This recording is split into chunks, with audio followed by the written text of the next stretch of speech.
It's TheModernNative. Sorry, I was still setting up. I wasn't entirely ready. But let me set this up. I am trying to finish like it's one of my videos. So, without too much technical difficulty on finishing my setup, we'll get right to it. Where the shit?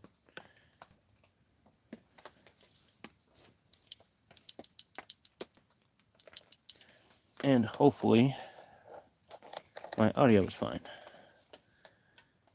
So, hi Bud Files. Live chat. Can you hear me all right? I'm trying to check if my audio is all right.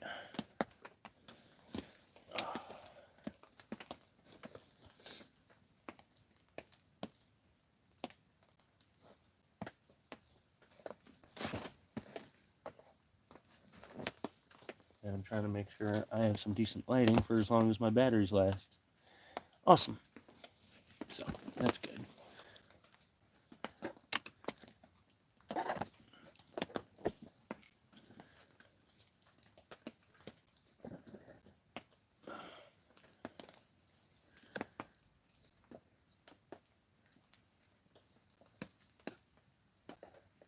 I don't know why my camera doesn't like my headlamp light. It always does the old school lines across the screen thing.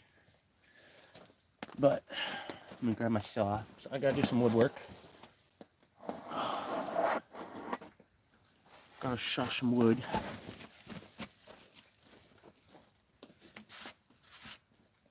I've got it set up mostly underneath the shelter, just not all the way.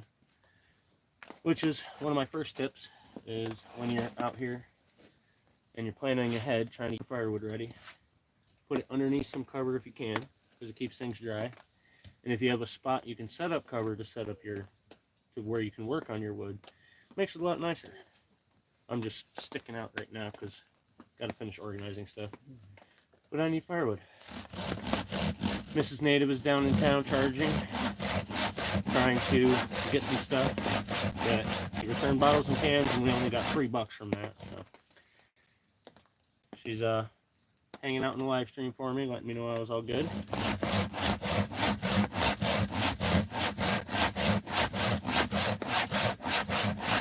Now, if you're using one of these draw saws, one of the hand saws, that first cut's always super easy because you're not actually going up against a lot of material. You're not covering a lot of space. Once you get down into the log and you're just dragging across the flat cut, it can get difficult to keep going and you feel like you're not making much progress. So if you remember to change your angle, to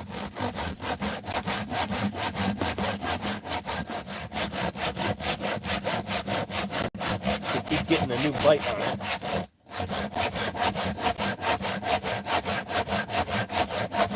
You can make faster work through the log.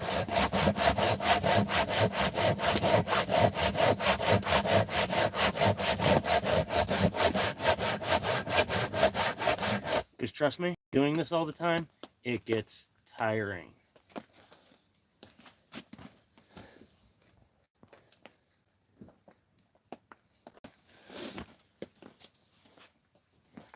After a while, your arms just don't like that motion anymore. So, trying to reduce your effort, trying to save calories, that's always something important when you're out here and you're trying to survive.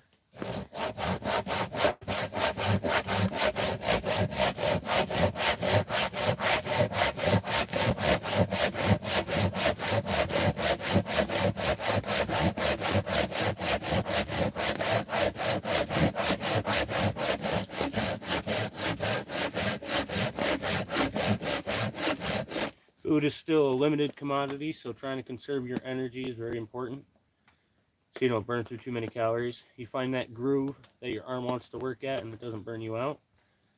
Oh, there goes one light. See, I knew it wouldn't last long. I need bigger solar panels.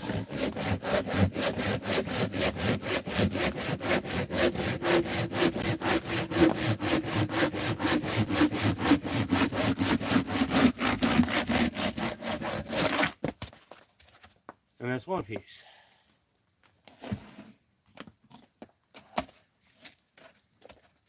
About 5 or 6 more to go, and we'll be alright for tonight. Might do 8 just in case, a couple of the bigger ones. Now, being able to get log pieces, being able to cut it down into sections, and being able to split it into pieces is a lot of effort, but it makes starting a fire easier.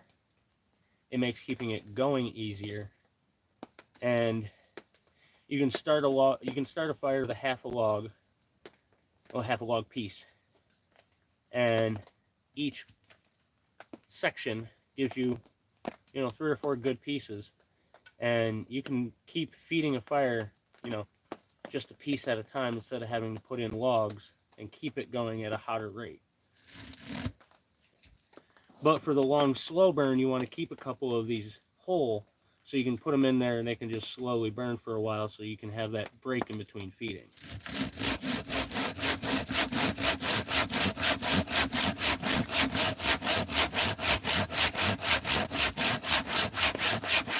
But I feel like all I do is cut wood sometimes and walk and cut wood and walk.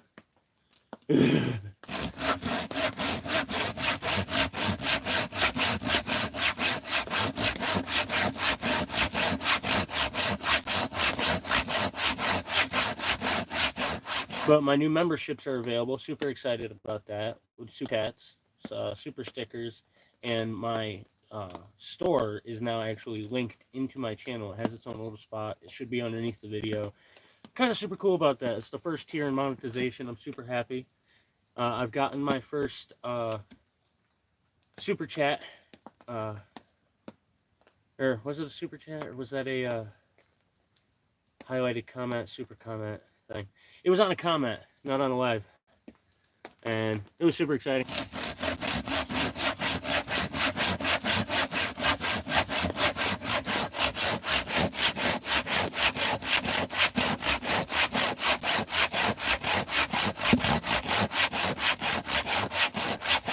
Fortunately, my last actual pair of gloves kind of got fucked up. All I have is a huge, like, snow glove, and these super thin jersey gloves that are just worn out. They've got holes all over them. So that was an oopsie. I was drying them out and they got too close to the fire and burnt, melted. So hands are cold. I'm happy it's snowing. It's been raining for too long.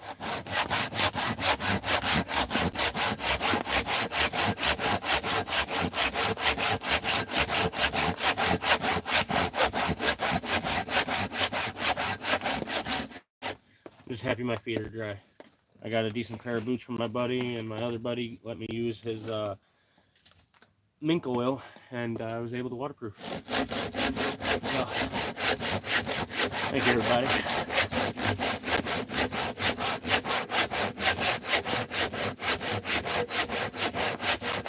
It was weird. The waterproofing spray lasted only about a week or the way I wear them, but the mink oil, it's been holding strong.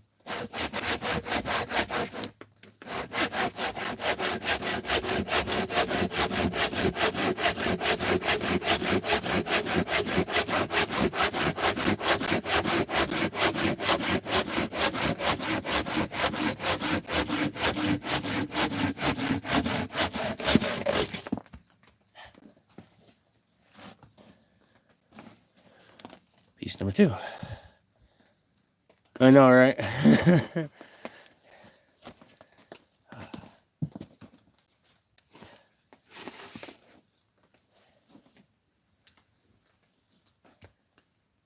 try to make sure I don't catch too many knots in the same piece. I'd rather fight on one end of a log than fight on both. So if I have to, I'll go in between knots, so I'm not dealing with as much in one piece. Another tip for you.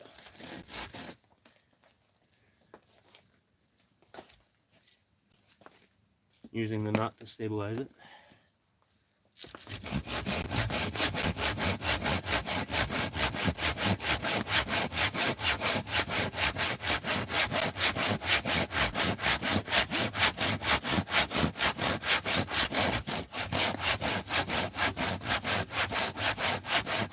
And when you're sawing, if you're going to saw from the top of it, make sure this end can fall so you're not pinching the saw, because that'll add drag. So if you have both sides supported and it's going to break in the middle, it's going to pinch the saw as you go down. So you'll have to roll it, or start a cut on one side and then roll it over and cut in that line to be able to keep your saw from pinching. That's why I like to just prop it up so it'll fall off. I can brace it as long as it doesn't get too short on me.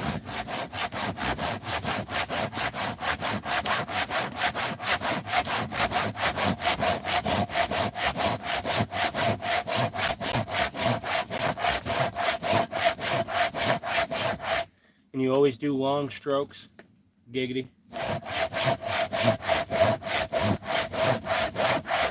Because if you're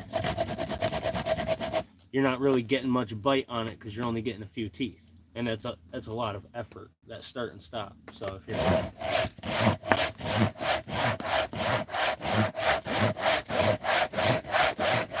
full extension, giggity.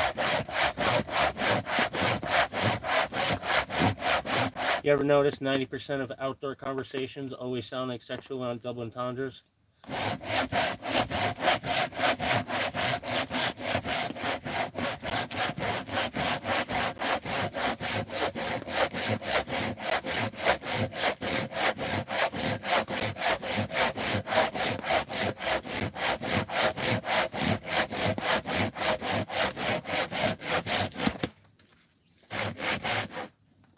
Speaking of that, make sure your stroke is clear. Another giggity. The log was underneath. I didn't realize the piece was close, and I just hit the tip on it. Messed up my stroke. Giggity. I need just a little button to be able to hit to have a giggity flash on the screen.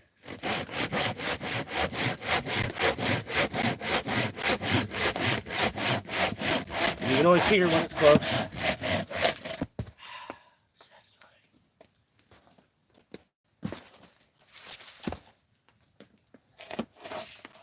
You know, Miss Native's right. I should do just a sawing video, just sawing, no talking. Saw, saw, crinkle, crinkle, crack. Saw, saw, crinkle, crinkle, crack. People love that shit.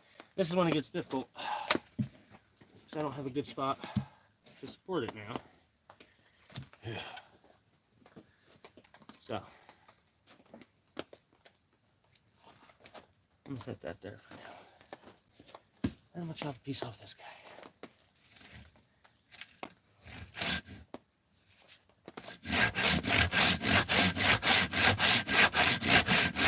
I've got a log laying on a log that had another log laying on it. So all the pieces are elevated. So I've got a nice easy spot to be able to saw pieces off of and not have to put a ton of effort in, not have to move around, drag stuff around. It was just drag it into place when it was big.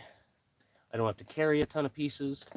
I can do all of my processing right here, right next to the shelter. I can split it here with the hatchet. I got to back up if I want to do the axe because there's a line above me. Whenever you're using a long tool, make sure your head is clear. Heave ho, yeah.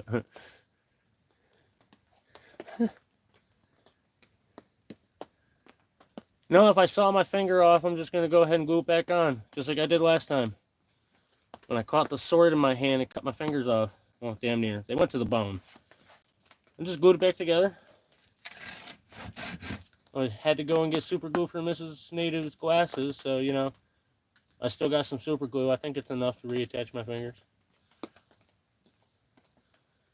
Susan Big says she's going to bring us some super glue, so I'll have extra. They did. It grew back fine. I still got full range of motion. I can fully grip now. I couldn't do that before. It took almost a year for that to come back.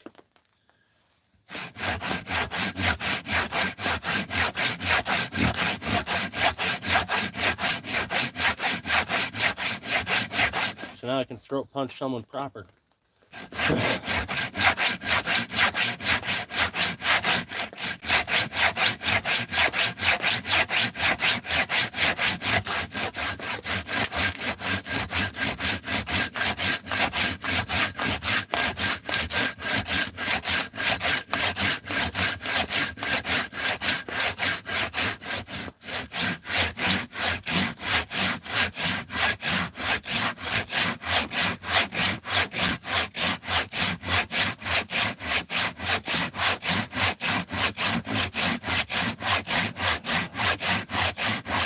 You ever wonder what the native's doing? Just go and watch this clip again. That's probably what one of us is doing at that moment. Any time of day. I've been doing this at 2 o'clock in the morning, 2 o'clock in the afternoon. It don't matter. Always processing some sort of piece of wood.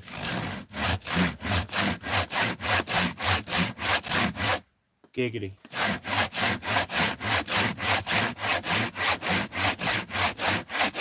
Appreciate all the thumbs up. Appreciate everybody hanging out. If you can give me 5 minutes when you pop in, I appreciate it. Says we got 4 hanging out right now and 3 likes. Check out my description for more information. There's a lot of ways to support the channel and get involved now.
So did I tell y'all I've been working on the application for a loan? I'm actually going to do a video. I'm going to take each one of their questions and incorporate it into a video. I'm hoping to get on season 12. Been watching the show and I'm just like, man, I could last so much longer than 100 days. Are you kidding me? That's the max anybody's went. And I know, it sounds cocky or whatever, but the only reason we're not more comfortable is because I can't hunt. If I could hunt whatever I had, we'd be good. We'd be set. All these bears, coyotes, and everything that we've been trying to keep out of camp, I'd be drawing them closer all the time. That's the difference.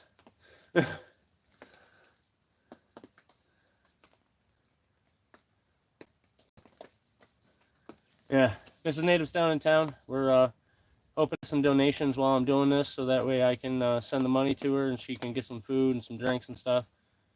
Things are tight right now, but she had to go down in charge, so she, while she's in town, trying to ask people, see if anybody's got something they can spare, just because, every little bit helps. She returned bottles and cans, and we got $3 from it. Exactly. And that's the whole point of Silver Serpent. Every time I would get something, that would just mean I would be drawing in another animal or another predator. I would just walk my way up the food chain.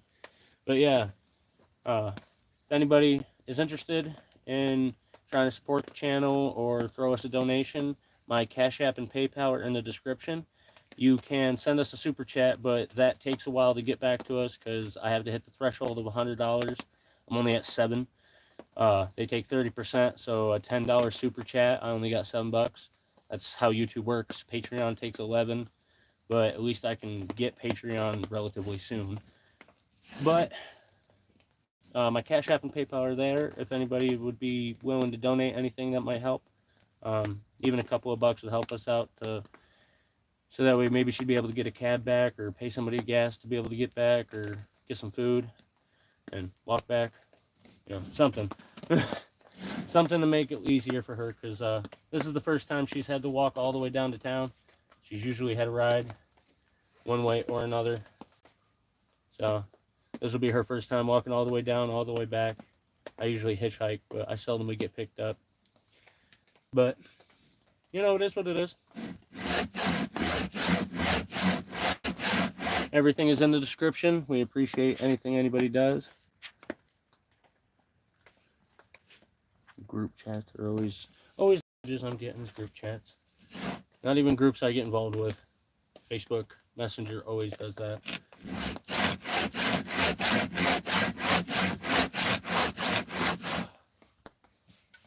maybe if somebody had $10, she'd be able to get me a pair of gloves before she comes back.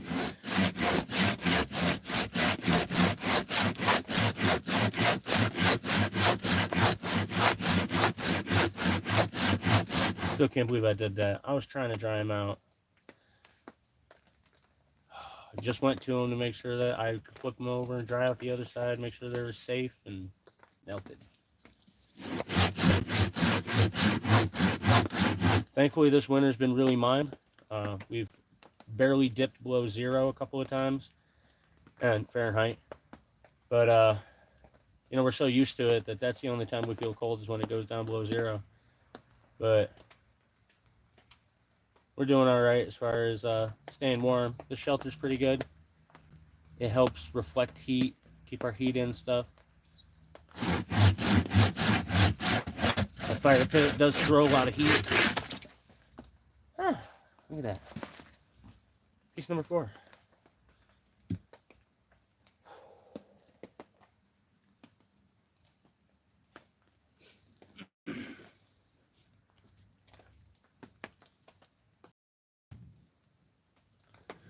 Miss Native, he was talking about alone. If I was alone, or if we were able to just hunt whatever, because I'd hunt me some coyotes. I told you, I will go totally psycho and kill some coyotes and feed them to the dogs. Dogs will be partially cannibalistic, and they would love it because they're, you know, wild beasts. Be the same thing if I fed bear to Monstar. It looks like a bear.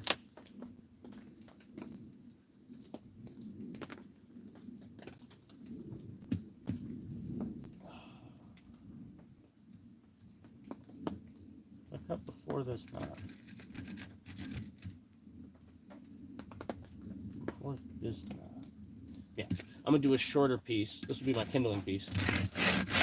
Plan your cuts, because it really will make your processing that much easier when you're trying to process it down into firewood and stuff, or you're trying to process down a kindling piece. This is a great kindling piece if I stop before the knot, because it'll be easier to split, and it'll be short so I can have more control on where and when it splits.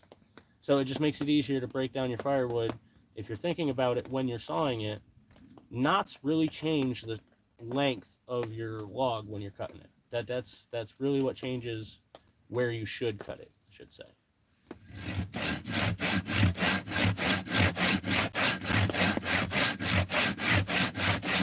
Even if you're using a chainsaw to cut, it's not even about the effort of the cut, which when it comes to a handsaw, it's super important where you're cutting.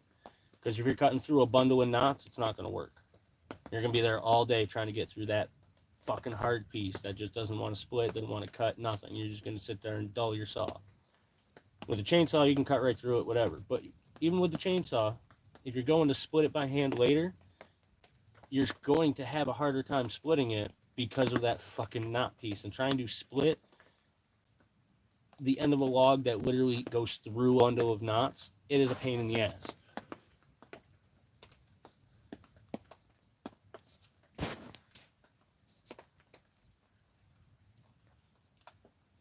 Oh yeah, my boys freaking, they let us know when skiers going through the state park near us.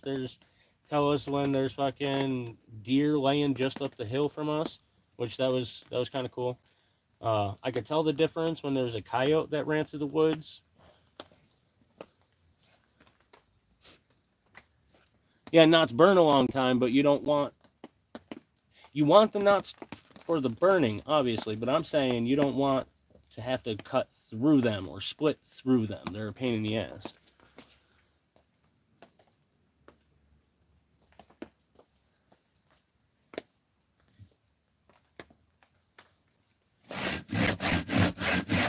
And a lot of times the knots are fat wood. That's why they burn really hot and burn like nice. But yeah, they're just a pain in the ass when you're cutting or splitting.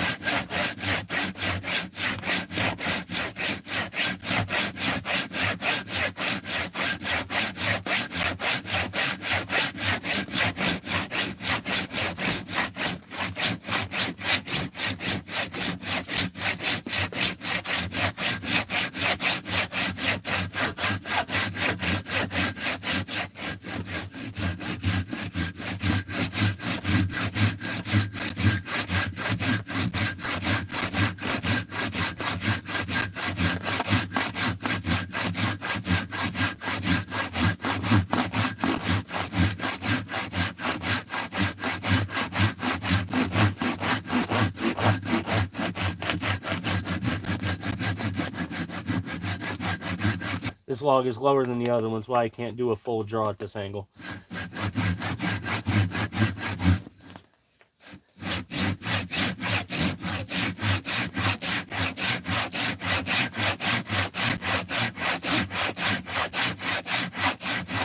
But going up like that, I was able to saw a lot of the material all the way up to like this.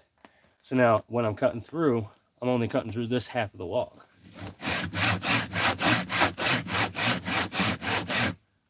There goes light number 2.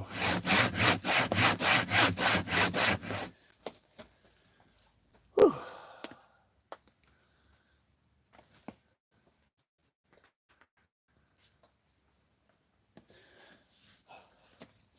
Yeah, I know. I missed my chain.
Alright, I think we're good now.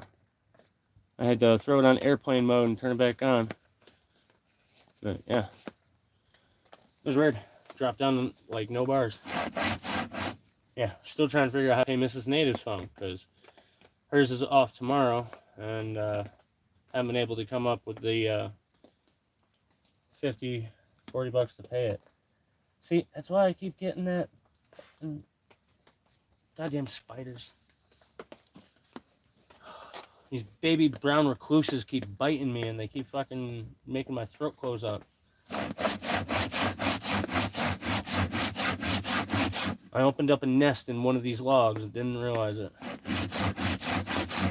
Maybe it came from the wood pile when my buddy gave me a little bit of wood.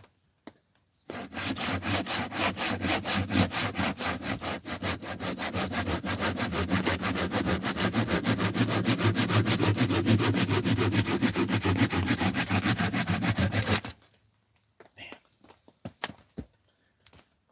See? That's going to be a nice kindling piece. That's going to split super easy. There isn't a single knot all the way through it. And I'll be able to split this into thin sheets and then split each sheet into little kindling pieces. Nice. Nice. And see, a lot of this wood, it's super punky. Wood shouldn't.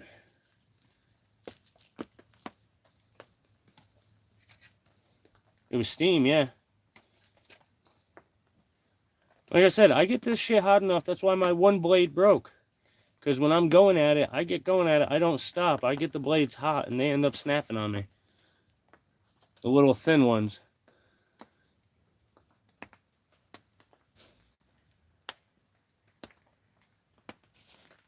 Did I miss a chat? Oh. Oh, my leg is still fucking sore. It's still tight. So I haven't been doing much. That's why I'm happy I didn't have to leave camp today. Mrs. Native walked to town for me. And she's doing the charging, and she had to return the bottles and cans. Because, yeah, my leg is still pretty tight.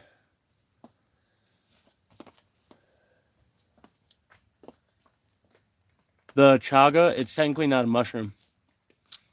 But yeah. Chaga's fuck was it? It's not a fungus. Pretty sure it's a parasite? No. Hush, it was a tree branch from the snow. It was a tree branch. We don't need a 4-sound alarm for a tree branch. It was wet snow. Come on, Star. It's fine. Gotta protect camp.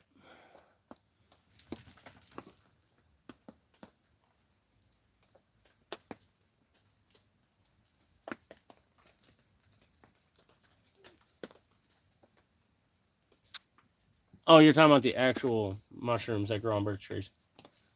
I was thinking you were talking about chaga. I have some dried chaga ground up. Oh.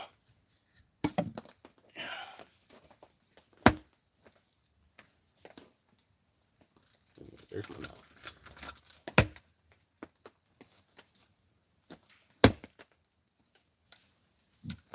Oh, you know what? That might have been something. I heard it again. My bow's right there, so alright. But I think it's a deer, bud. You know that deer move in the snow? Sounds like that big buck that's been sleeping up top the hill. I wish. Oh yeah, when you're splitting it like this, if you can, if you're using a hatchet, it'll make it a lot easier if you don't split it all the way, so you can actually just turn it and it still supports itself, instead of trying to balance a tiny ass piece.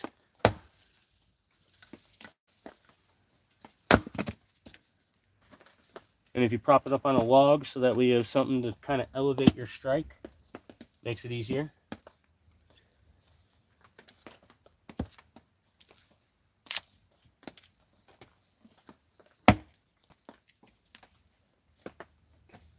Trying to make this live stream a little bit better for the replay, so it's actually got information and stuff people can actually follow along with.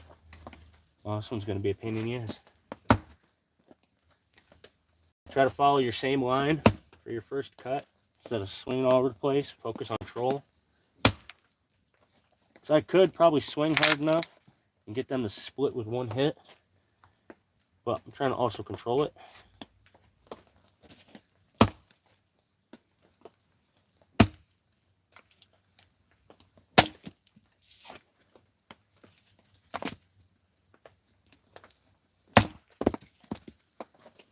And see, I didn't split it all the way, but that piece still fell apart. It's the fall that'll do it, and you don't got to put that much effort into it. How you can conserve some energy, keep some control, and shit's not flying all over the place. Mrs. Native can stand right here while I'm doing this, and she doesn't get hit. And she has. Stood right there, right next to me. Now, if you're splitting with an axe, you don't have that much control. You need to clear your space. And the only thing I ever really have to worry about is the log giving way too fast and it slides down between my legs. So I always have a wide stance when I'm doing it, and I'm striking in front of me. So if I miss my grip, it'll just fly behind me. 90% of the time, if you're going to slip and miss, that's how it's going to act.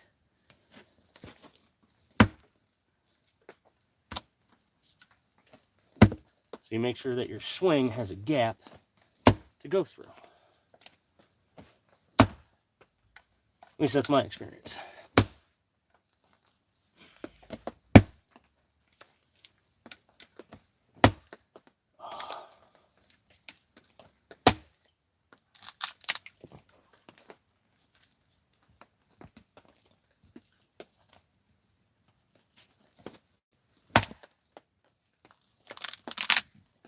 When it sticks in like that and goes to crack all the way, I just kind of give it a small twist.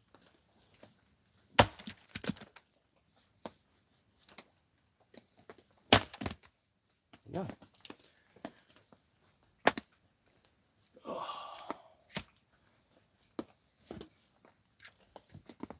See, picked it up by the nut and the whole thing just fell apart. Now see, this is going to be a nice burning piece, because the knot is dead center of the piece, sticking out the back. That's going to burn nice. Plus, when you're stacking, you can put that on the edge, and it'll hold up other pieces without rolling your stack.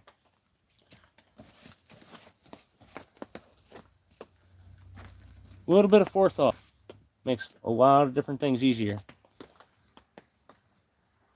See, I know what you're talking about now.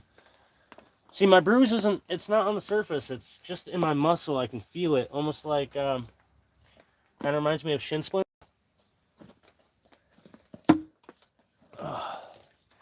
Oh, it's in the calf.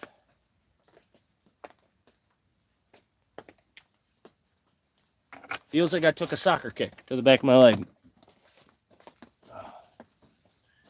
Which, yeah, it sucks, but I'm alright. I didn't catch a license plate. I'll recognize the car and the person again. Might exchange a couple of words, but it's not really worth a legal course, because what am I going to do? Even on camera, it probably would have looked like they missed me the way I skittered out of the way. I didn't notice they even touched me. Not until the adrenaline wore off, and I was like, ow. Ow, why does the back of my leg hurt? And that was the one that they were next to.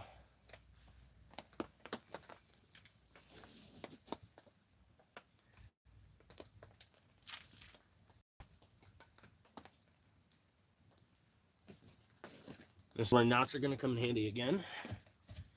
That wasn't stable. It was just going to sit there and rock on me. But if I put the knots on the log I'm using, it's a little more stable. There goes light number 3. How long is that one going to last? It's getting dark out here. I'm scared of the dark.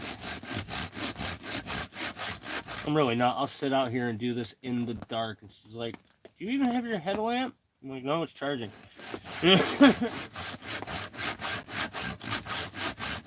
If you don't have lights on all the time, you're not around lights all the time, you develop a night vision similar to animals, to where you can see things in in a far darker environment than you normally could. It's screens and lights and LEDs and headlights. Headlights are the worst. Car lights, that's what's really fucking everybody's night vision.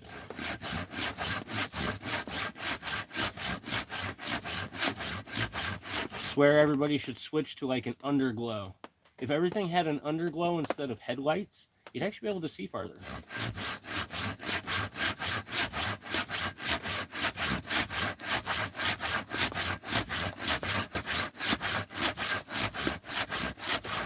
So it's still not very stable, so I got to brace it with my leg, my hand, and the log to try to keep it steady so I can just saw it. Because that's a decent little pile, but I'm going to need a little bit more.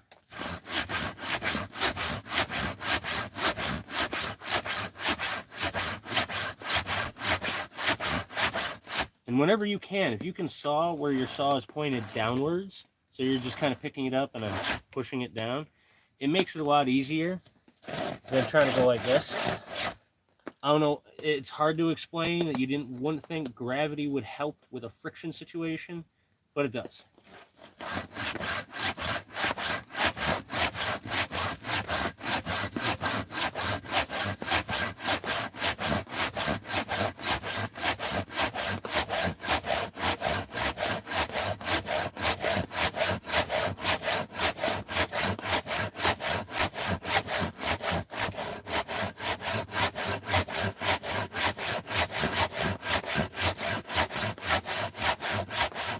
And if anybody has any questions about the outdoors or survival or camping, you guys can ask any questions on here. I'll see it pop up. I'll take a second, look at the chat, and ask and answer. We've been doing this for almost 3 years. This is our 3rd winter doing this, right? Yeah, first one was in the cabin, which I still count it because we were still outside. The walls weren't even chinked. I had to finish insulating that. It was not much better than a big bushcraft cabin. Which actually, when I made our bushcraft cabin, it was better than the cabin. So.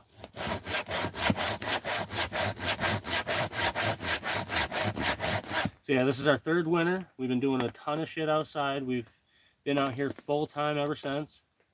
Kennieto. Back when I started my channel. Come June, it'll be 3 full years.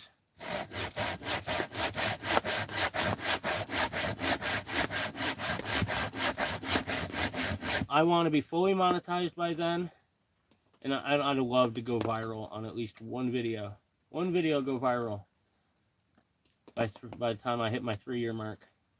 That would just be awesome. I don't even care if it's a short. I just want something to hit 10,000 views. And that's what I'm gonna call it. Something hit 10,000 views real quick, I'm gonna call that viral. That's good enough for me.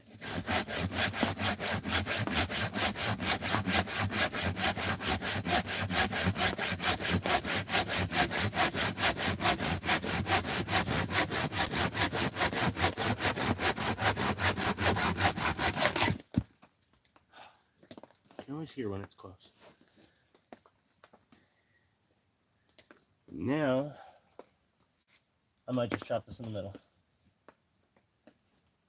Just because it's easier. It's not too long.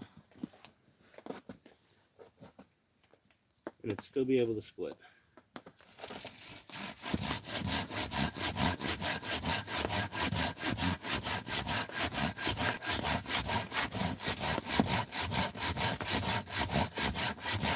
My stack's in the way a little bit, but I don't feel like restacking right now.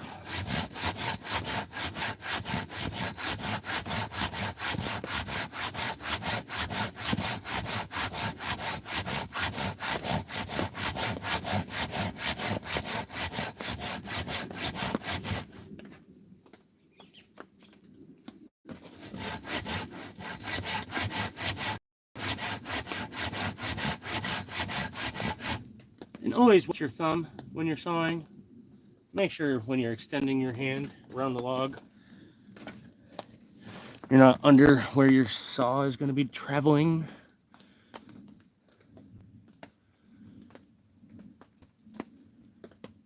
I'm sorry, Scanner. Honestly, the only reason I have as many, I'm just past 3,000 subscribers, and I'm almost at 4,000 watch hours. I'm almost there. I'm under 1,000 away. So, the only reason that's happened for me is my upload schedule.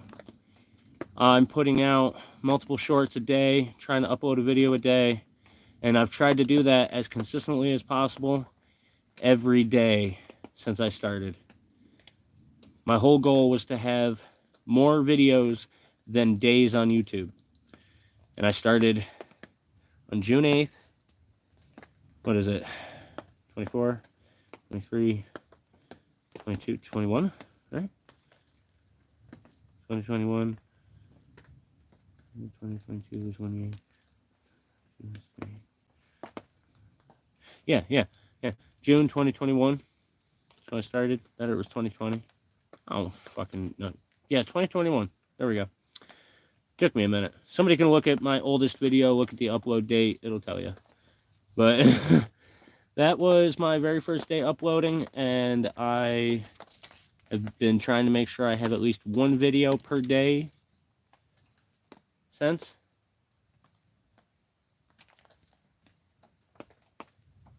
Got a lot of activity running around camp right now.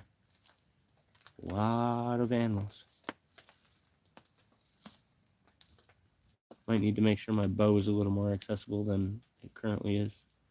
It's just sitting on the box right there. In the middle of organizing camp, so things are a little out of sorts.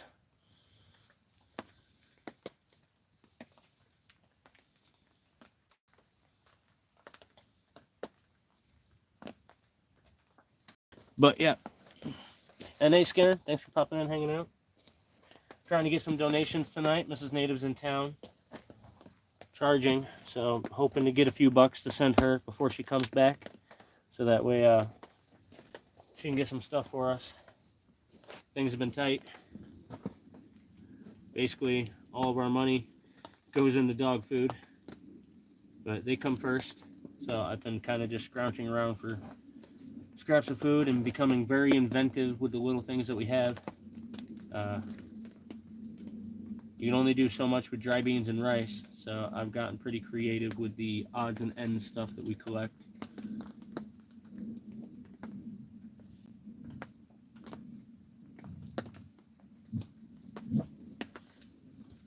Will you stop?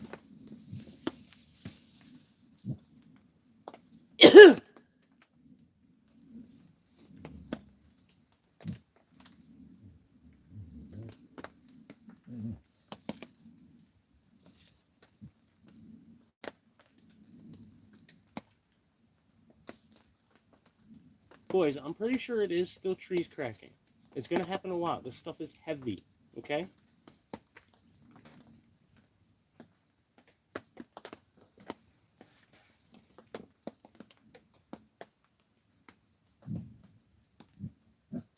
Boys.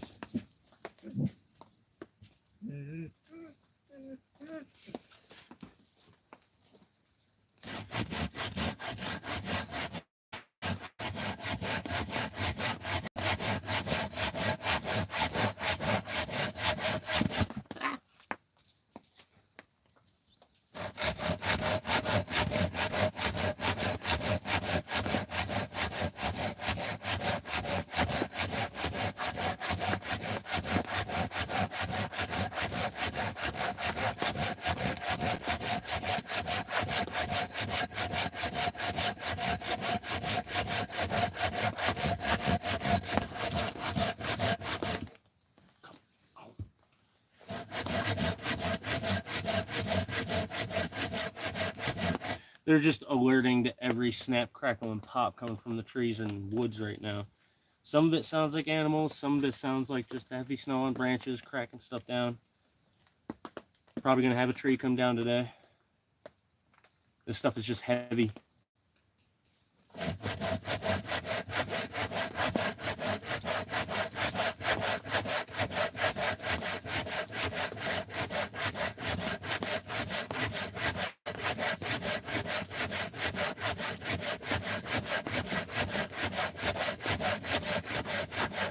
Normally we just play a little bit of music or whatever, try to keep them distracted. Just because they stay calm that way. They just alert to so many things in a new spot until they get used to it. And Demon just alerts to everything.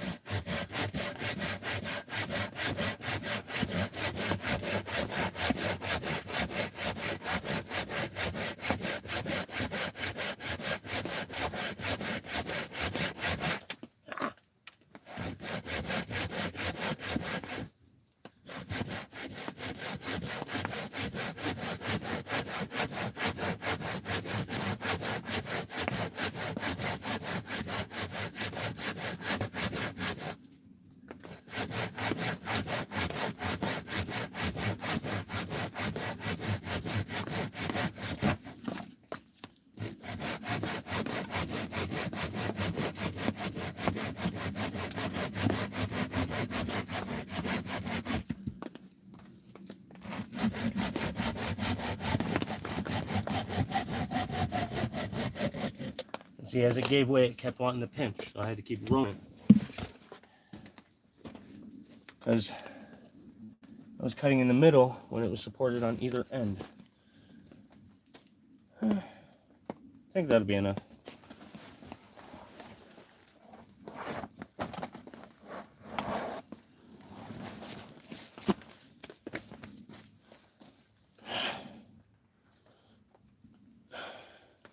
You know, that too. Waiting for you.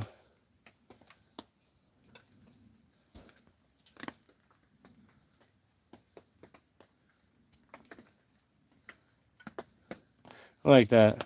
Everything that stays longer takes longer. I do like that.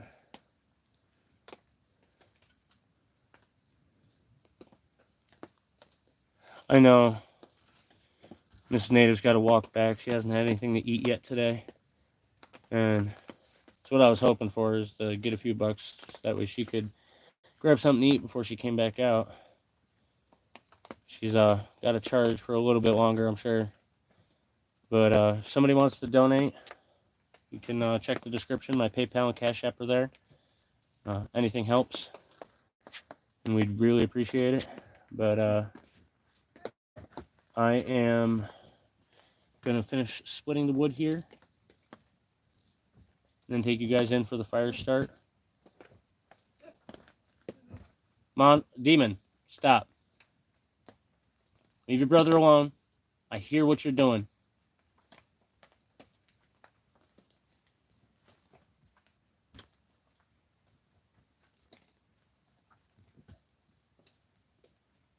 Just lay down. That big ass. He likes to challenge his brother.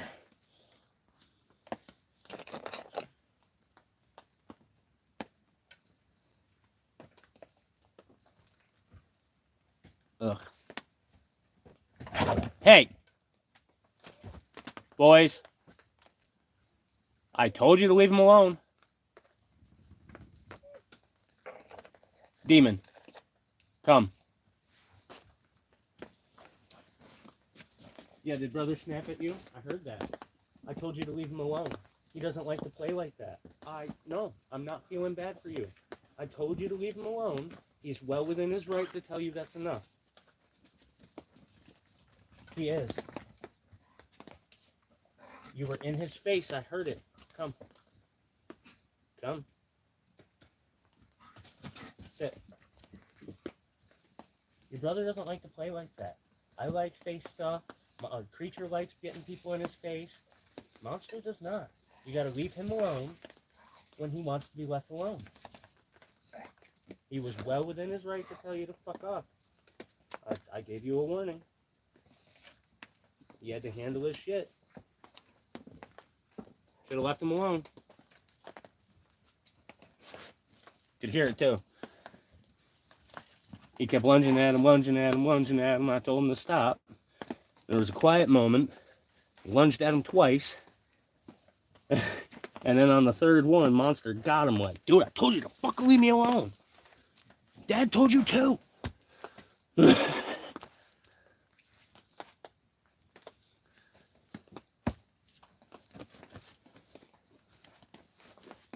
Monster, just lay down and ignore your brother. Demon, leave him alone. Come. Come here.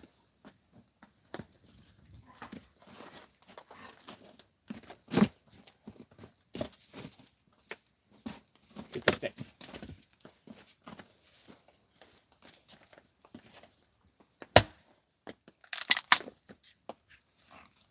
Don't know why you're hyper all of a sudden. You guys alerted to something for 3 seconds. There you go. Play with yourself.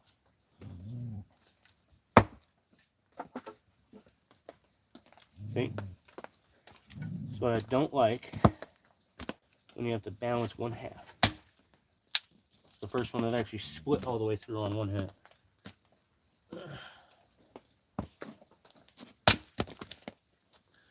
It is nice dry wood though. In a fireplace or a wood stove, that would just light up and burn to nothing for absolutely no reason. Or at least out here, it helps me get fires started and hot.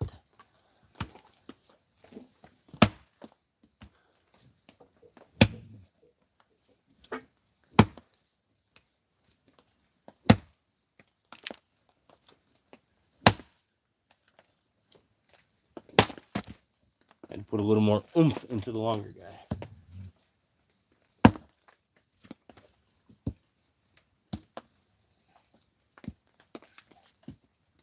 For some reason, I always handsaw at an angle. It always happens. I don't know if it's just the way the saws drag, or if I just saw crooked. Usually propping it up on an angle, probably what it is.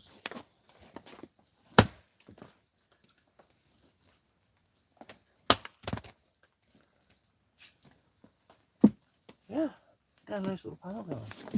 Real nice, pretty wood. Mirror.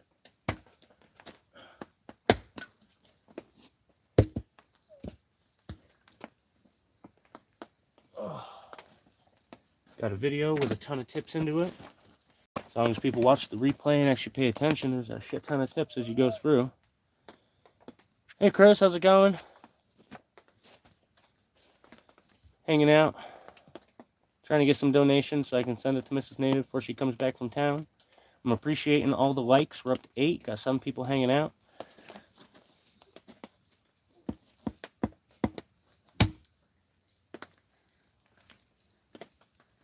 Excited that memberships and super chats are available. Unfortunately, YouTube takes their cut and they don't want to pay you until, you know, you make over $100, but that's just how they are. But I'm just super excited. I'm finally starting to get monetized. Trying to go right between these knots. Demon. Oh.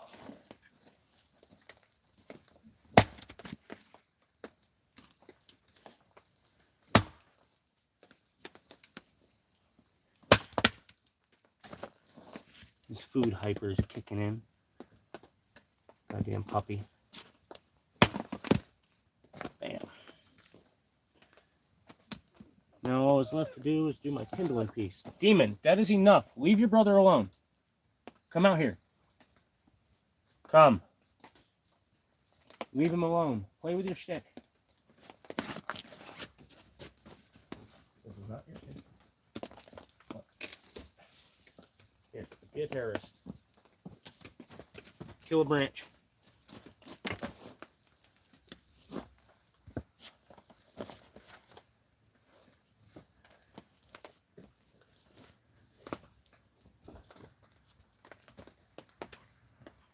Yep, that's basically it. Trying to feed the family.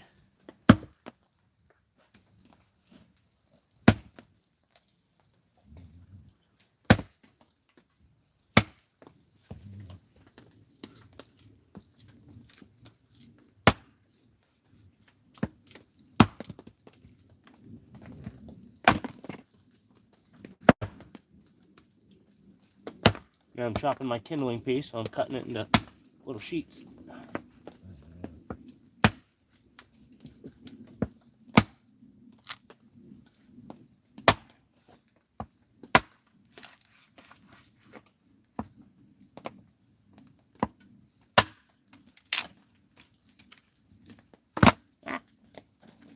Hoping that was going to stick.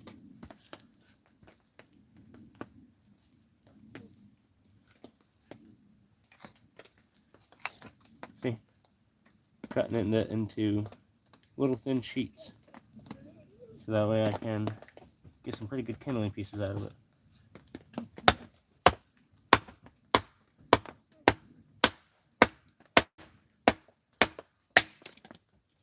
Messed up my hand the other day. I've got some bone tension.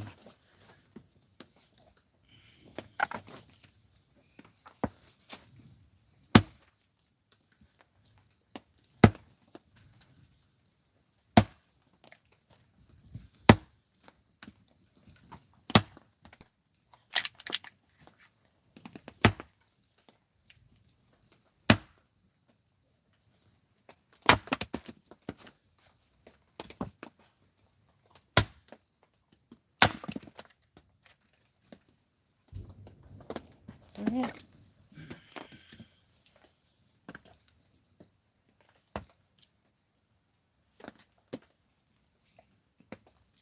Got a bunch of sheets to play with.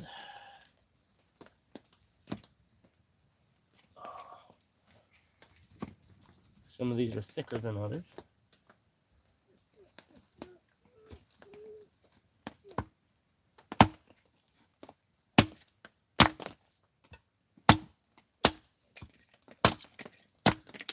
Don't do it like this. Oh, you can't see how I'm doing it anyway. I was going to say, don't do it like this unless you're actually, you know, confident with how you handle a hatchet.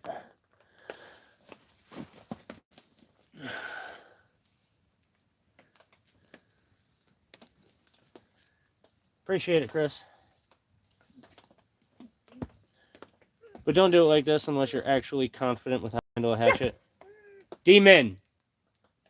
Leave him alone.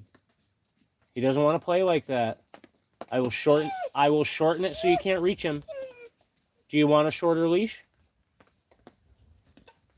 I didn't think so.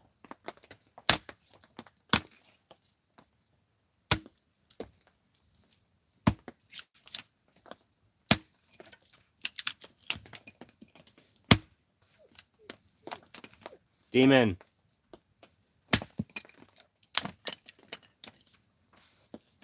And there we go. A bundle of kindling pieces to help start. Now, I'm going to take one of my thinner guys.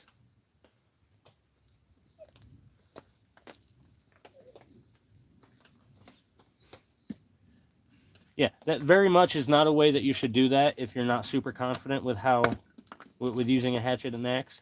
But I do it all the time, and this is a daily thing for me. Eventually, you get confident enough you can do that, but it's still not without its risks. It doesn't mean I don't slip on occasion, but it's kind of like watching a master chef rip through, you know, celery, carrots, and they're just chop, chop, chop, chop, chop, chop, chop, chop, chop, all the way right to their fingertips. It's kind of like that. You can't go into your kitchen with your kitchen knife and do the same exact thing just because you saw them do it. But it doesn't mean you can't get to that level of confidence where you could do that. And it's not that they ever teach anybody to do it that way.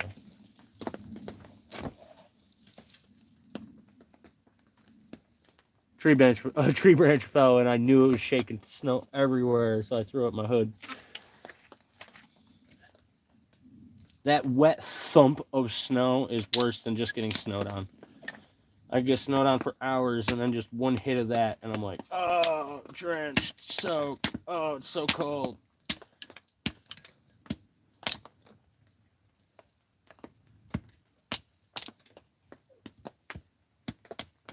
And you don't ever need a knife to baton things like I'm doing right now. If you are super careful and do it super easily and slowly, you can get tiny, tiny little feathering pieces off of your wood with a hatchet. You can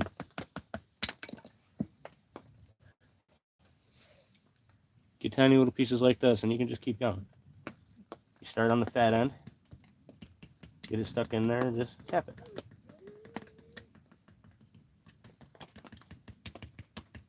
It's kind of the opposite of the way you baton a knife. Instead of trying to baton the knife through the wood, you baton the wood through the knife, the hatchet. Kind of funny. But you can just keep going until you have tiny little pieces. Look at that. Not much, like about the size of some takeout chopsticks. You just pop them off like that. If you get your feet thinner before you, if you can get your sheet thinner. Hold on. See, it's trees. It's just falling, guys. It's stuff that's all hung up that's, you know, just catching too much weight. Nothing to be worried about. It's not Sasquatch coming to get you. It's not a bear trying to steal your food. It's not a coyote trying to take your place. It's not the big bad wolf. Alright, it might be.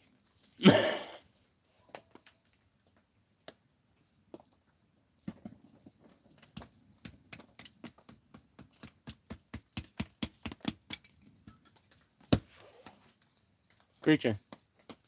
Creature. You want to wake up and check camp? Check.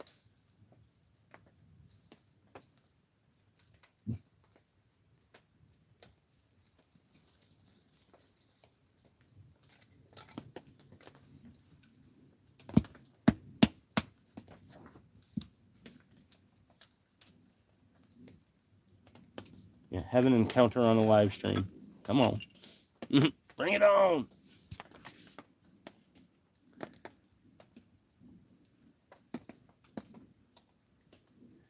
And there are squirrels and small game here, but I don't have a hunting license or anything, so there's quite a few different things here.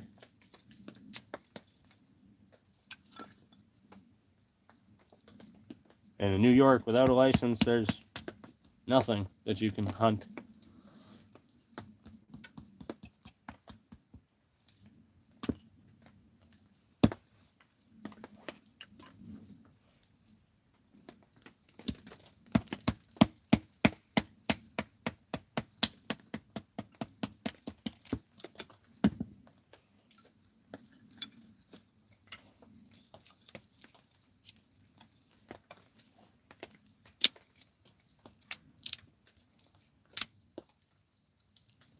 A lot of activity all over the place. This is a storm that is upsetting a lot of critters.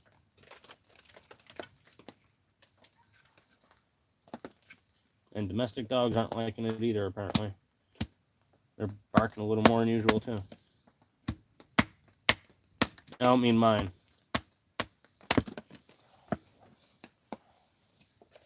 Actually, the only time they've barked is so far here on camera. They have been quiet all day. Well, they helped at something earlier, but I'm not sure.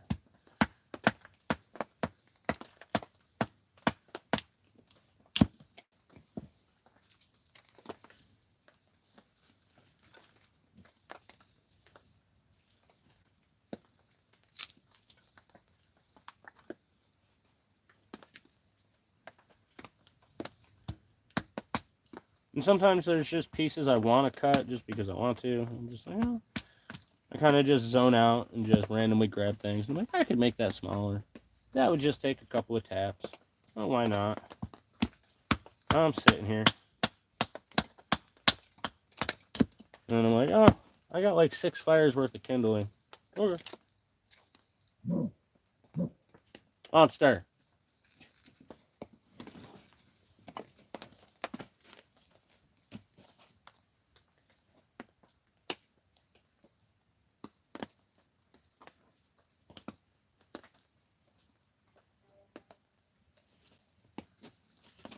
I don't see nothing. I don't hear nothing. It's okay. If it's not coming to us, it's fine.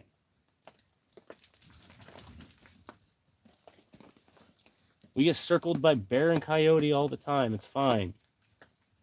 They know not to come within reach, not to come within sight. We have an understanding with the wildlife.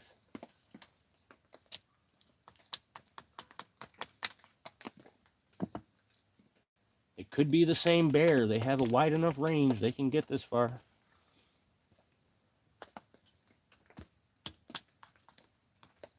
And it used to be over here, so.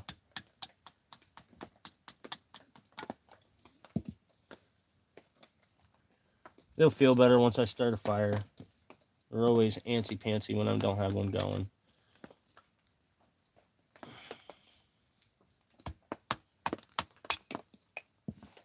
Oh, was planning on doing the live stream last night, making some fire starters, but we kind of ended up a little comatose. Made pie, came out fucking awesome. Kind of went into a sugar coma. I had a package of strawberries, frozen strawberries that I'd just been saving for a long time. Got them from my aunt. Had some sugar and some brown sugar, some flour. I made a crust. Well, Mrs. Native made a crust. I helped her finish it off and bake it up. And then I made the filling.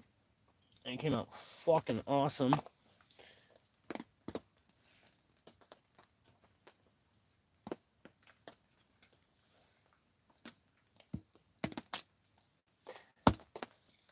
You ever know when you're being hunted? You ever have that feeling? Something is hunting me right now. can feel it. It's been circling camp trying to figure out its approach. And it doesn't care about the dog, so I'm actually pretty sure it's a bear.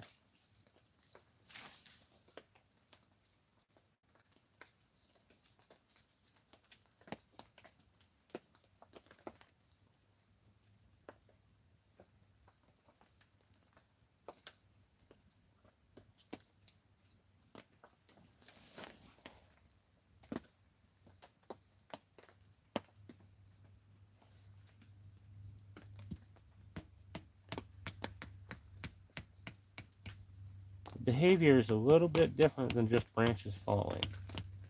There's some movement to it. So I'm kind of understanding why the boys are starting to get a little freaked out. Starting to freak me out a little bit.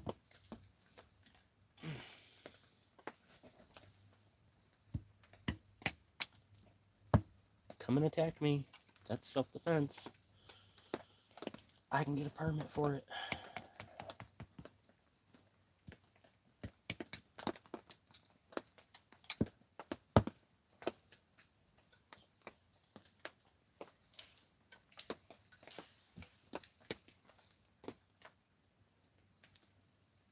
And that was a tree getting pushed over. And that was a push, because you could hear the push and then the crack.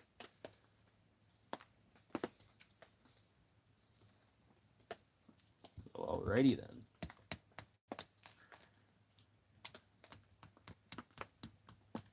Maybe Sasquatch likes my shelter and wants to hang out.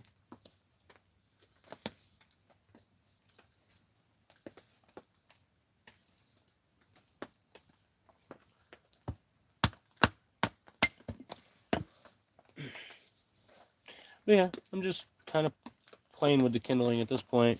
I've got plenty, a nice big bundle sitting there, and that's plenty to get this started with, especially with how dry this wood is. Oh.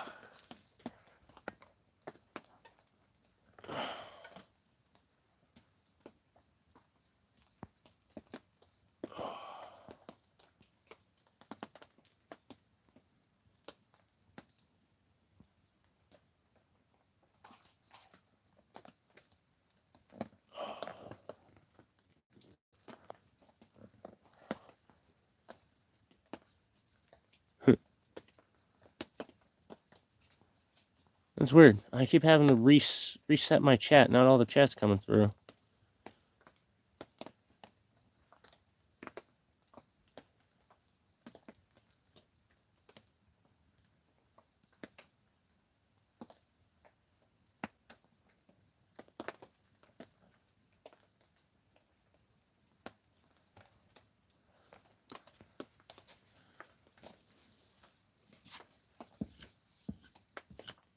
Yeah, we have some nosy neighbors that poke their noses in a couple of times. But once they figured out that we're supposed to be here and we just want to be left alone, they left us alone.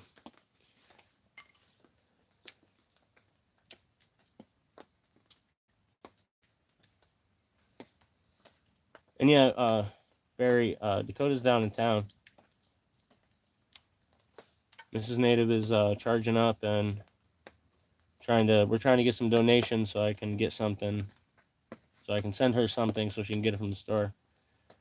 Get stuff from the store, and been trying to find a ride home for her when she's done charging.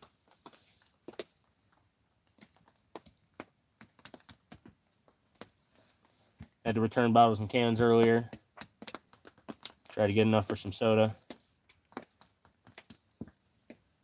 Couldn't believe it. A giant 55-gallon drum bag full of freaking bottles and cans, and it was $3. Thought we had more than that, but to save money, we've been getting 2 liters instead of 6 packs. And, you know, with a 2 liter, it's 5 cents on the return. With a 6-pack worth, it's 30 cents. And they're a lot smaller. You can fit a lot more in the bag. So normally we have a lot more cans, or more bottles than cans. I prefer bottles out here because the cans, you know, you open it, you don't drink it all right away. You get bugs in it and shit, dirt, the dogs tip it over. Some dumb shit. But yeah, with that bag of basically nothing but 2 liters. Doesn't give you shit for bottles and cans.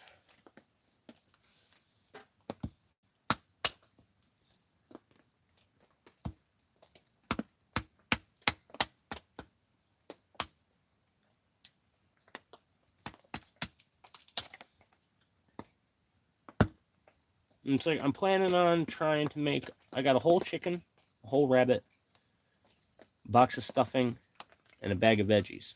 So I plan on making a rabbit stew and a stuffed chicken. But other than that, that's like the only 2 meals like 2 protein meals we've got left.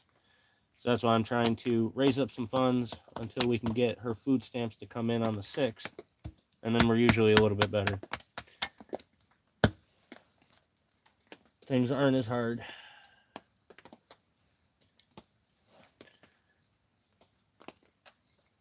Yeah. Yeah, that's plenty of kindling. Oh.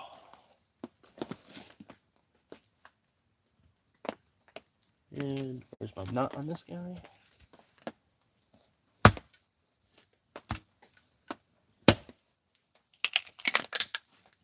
There.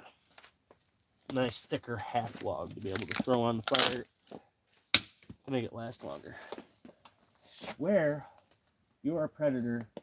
I will chop you up and eat you. Come get some.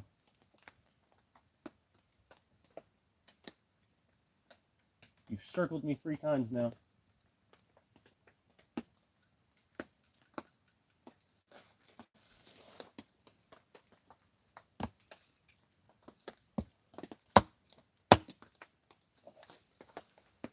I don't care. I'll eat a coyote.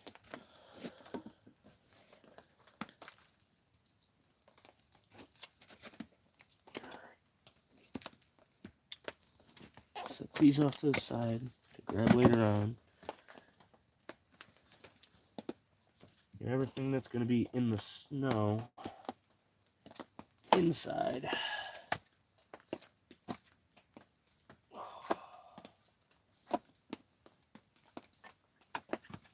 Get the spot set up. Bring you guys inside so you can see.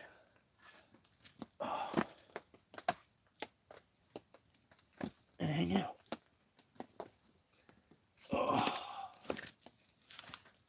I just do the bear hug method when it comes to getting firewood inside. Just give it a big old bear hug.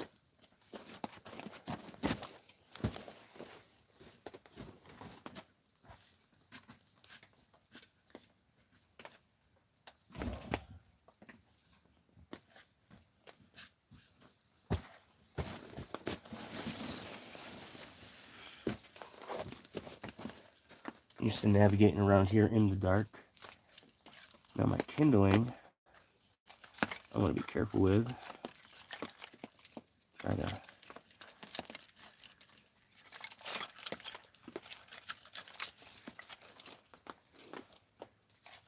keep it dry, keep it all together, not lose much. I like to save some of the bigger kindling pieces so that way when my fire goes to die later on, I'll take it and kind of kick up the heat on it when I throw the bigger logs on, just to get that a little bit of a flare up. And I'll save that piece to cut into more kindling. That one too. I got plenty for it tonight. So a couple of choice pieces I wanted to set off to the side.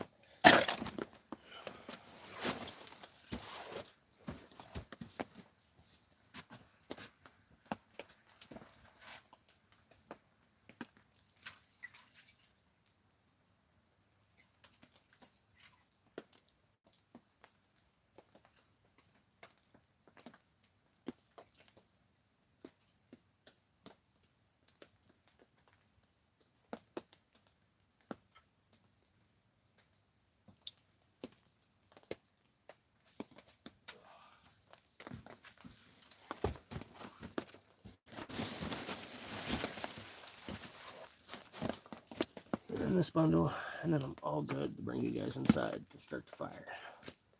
Try to make sure it's toasty warm. whenever Mrs. Native can get home. Takes like an hour or so to walk still. We're closer than we used to be, but still, it's a walk. She's not used to it. She's kind of tired at this point.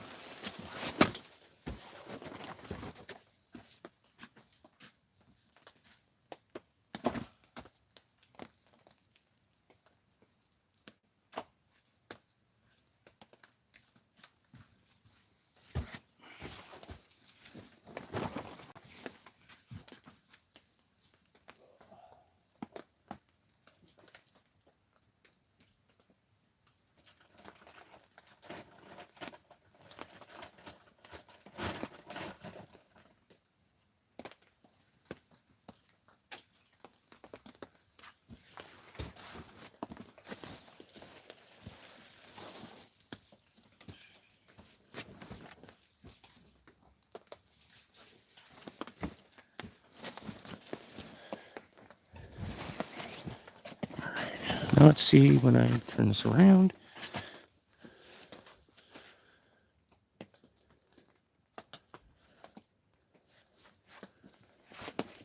There we go. So see, I brought it in, stacked it on my little step, and I've got the guts of the old fire still sitting here. And I got a piece of birch bark to start it with. So until it gets too hot, put you guys in the hole. Let's see, is there a...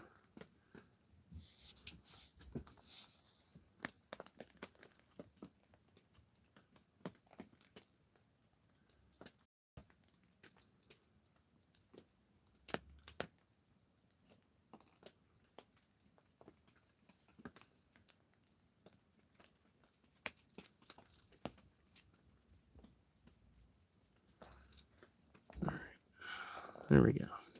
So there's the guts of the old fire. And that's whatever, that can just sit there. It helps elevate it, push it up, and push this back a little bit so it's starting in the back. I pulled it forwards to clean out the pit a little bit, and my one rock right there fell in. So I'm gonna take 2 of my dry pieces and make the sidewalls of my box.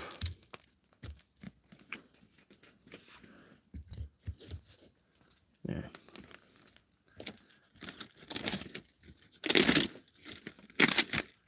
And I'm just going to do this quick because it's not that big a deal.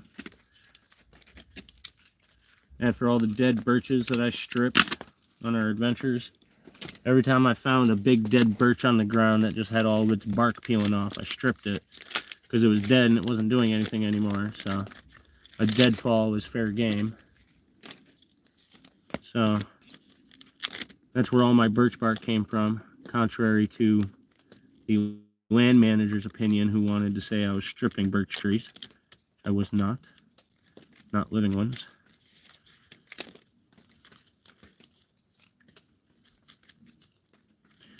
But feather out some of these pieces,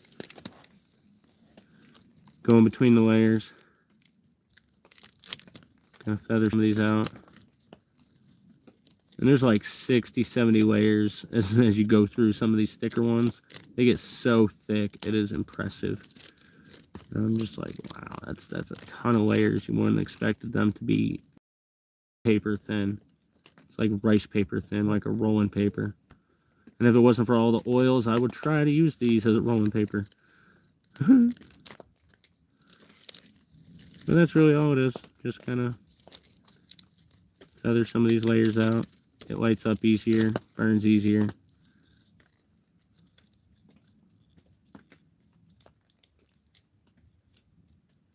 Oh, she's not going to be getting a ride. She's probably going to be walking home.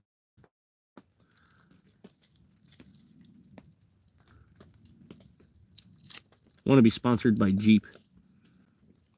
You know the adventures we would be going on, the places you guys get to see. If we got sponsored by a Jeep, or even car dealership that has a Jeep.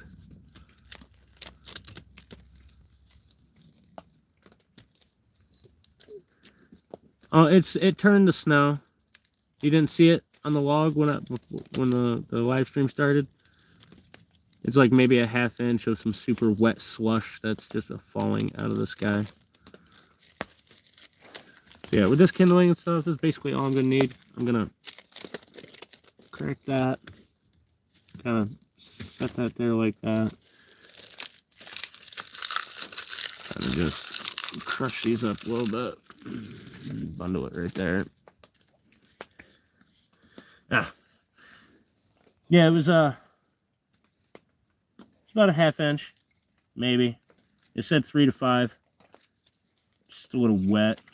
Basically dripped all day, and then randomly started snowing a couple hours ago, like an hour before I started the live stream.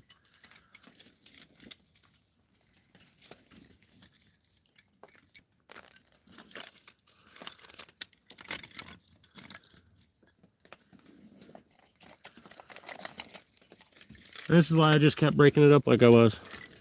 Get some small stuff. Crisscross the layers so that way it can breathe still, but you get a lot of surface area for it to make contact with. It's kind of like, if you think about it, woodworking, camping, and stuff like that, it's almost always surface area. Surface area of coverage of the tarps to be able to give you enough dry area so you can stay dry and stay warm. Surface area of the saw as it's drawing across the wood to make sure you're not, cutting too wide of a space and having too much drag. Surface area of your wood inside the fireplace to have a good enough fire. Once you understand that and you start, comprehending the world and space, surface area, and understanding how it correlates with everything, things make a lot more sense. Things get easier. And then you can take longer to set up a fire than it does to start one.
So the smoke billows a little bit out the front, but once it starts up, it gets a good tunnel going. I just have to check, make sure the hole's not plugged sometimes.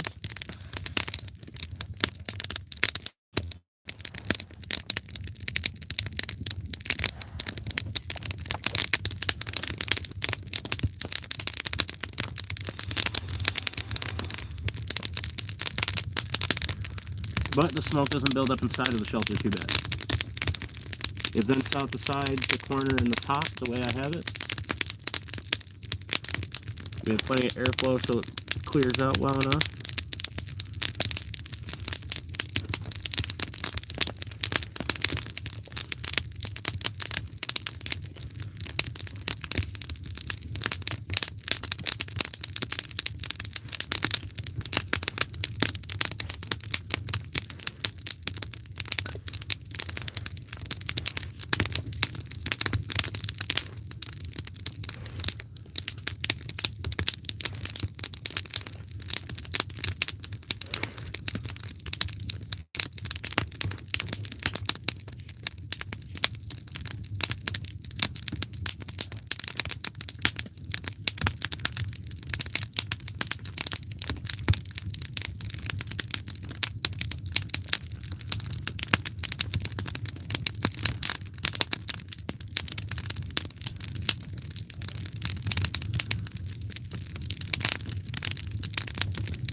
Alright, I was just responding to Mrs. Native.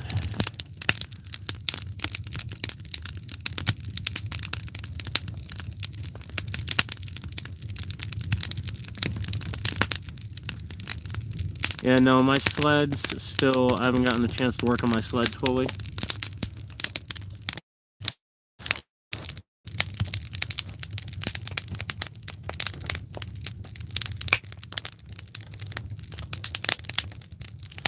You see? It eventually clears up, there's no smoke. Top is staying good. I put a line of that ash clay around the top. And after it gets fired up, it actually dries out really nice and hard. So it's keeping it from draining the sand into it. And I got my grate right there cooling, because when it's in there, it gets super fucking hot. So that's where I keep it, to keep it safe from getting at anything. Demon has no sense of spatial awareness.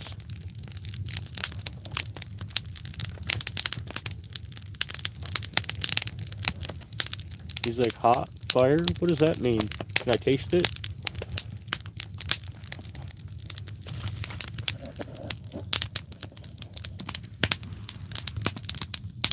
Had to pull the phone back a little bit. It was getting a little warm in there. Now that I got that fire started nice and hot, I'll put these in there.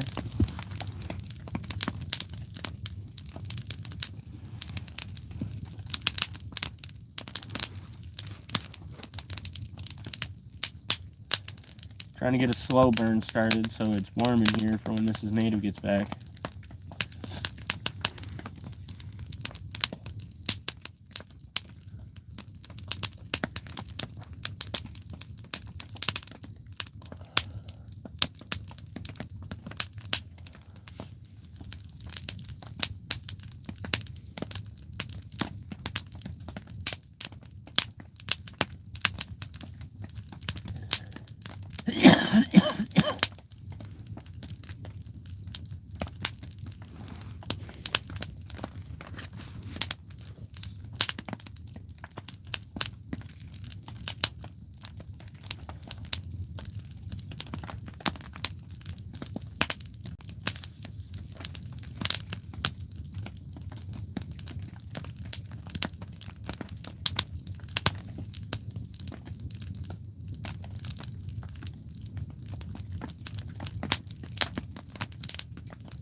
That is the only problem I have. Well, so far all this sand does catch it and stop it.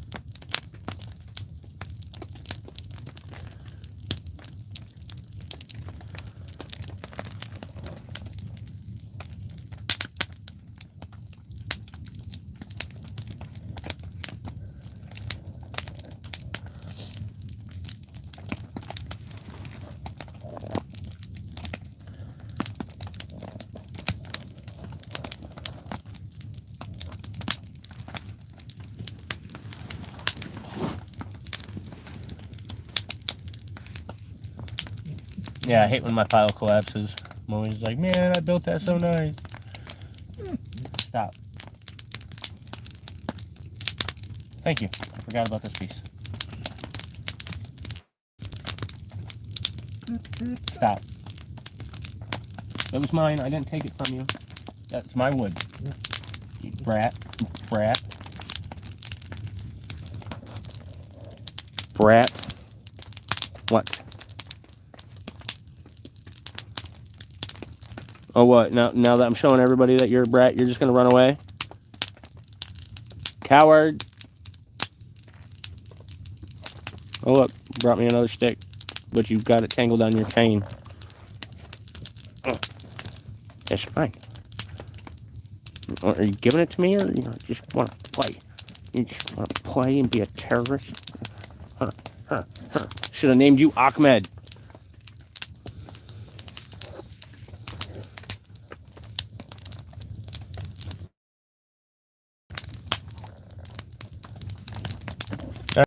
Sorry that you gotta walk and that it's shitty, but really be careful of those snowplows.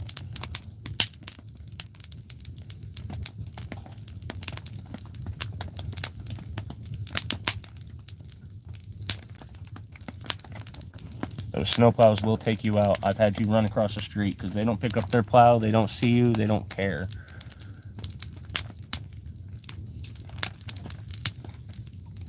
You keep bringing it to me, I will put it in the fire. So either contribute or play with it yourself, you brat.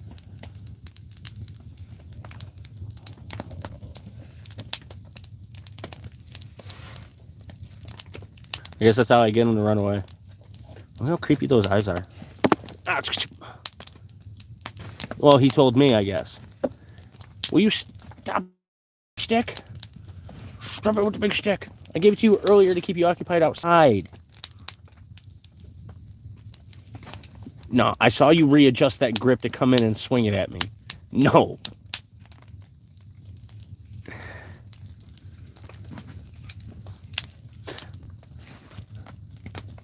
When we can, we do. Silver Serpent. Definitely try to. I try not to let anything bother me too much. What's up, monster? Your brother's a psycho, isn't he?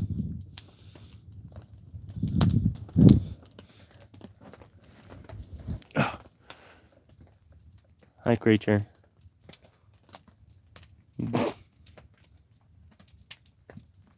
So cute. See, everybody gets right into bed. Everybody cuddles. So cute. Oh. Oh. You always look guilty when there's a flashlight on you. Like, it wasn't me. I wasn't there last Tuesday.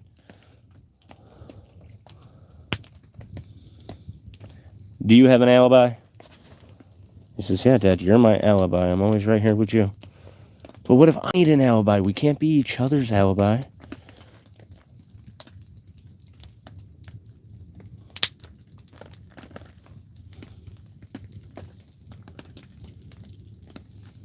Monster. Monster. No. Yeah, yeah.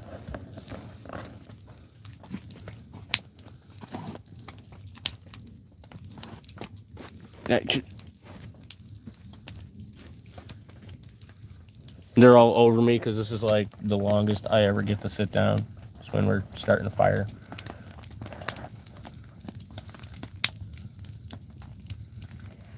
Up to 9 likes. Thank you to everybody. Thank you for that.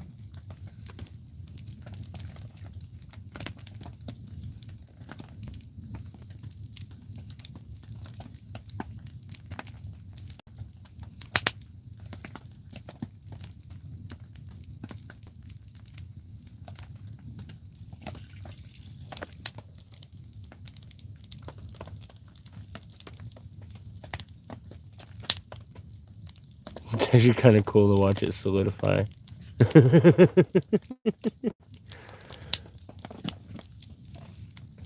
I got to put a little bit more ash right there in that corner spot. Right there.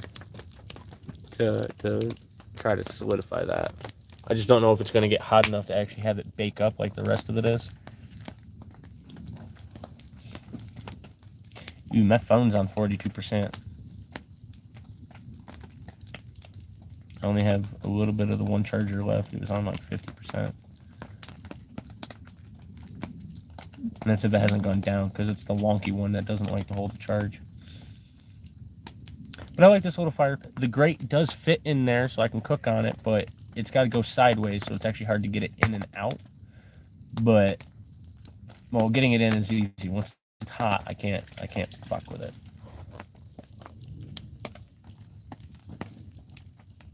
It's just so cool to watch that solidify. So the sand is useful. And it's leaking right now because the heat is melting the snow that's up on the shelter. That'll happen. So I try to knock it off before the heat starts melting everything. But I just started the fire.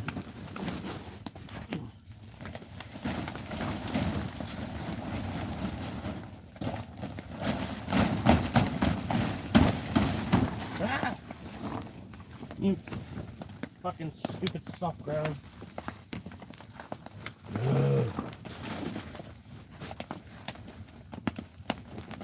Hang on. My shelter collapsed. Oh, partially. One tent peg pulled out. So I've got to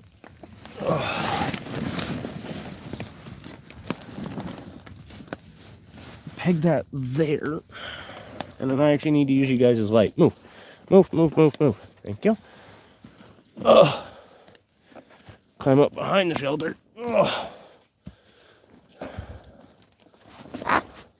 Try not to bust my ass. Back up. Brett. Try to pin this up in solid ground. There. And stomp through. There. Well, that sucked. But move. Take your stick. Get out my way. It's kind of a slippy step down.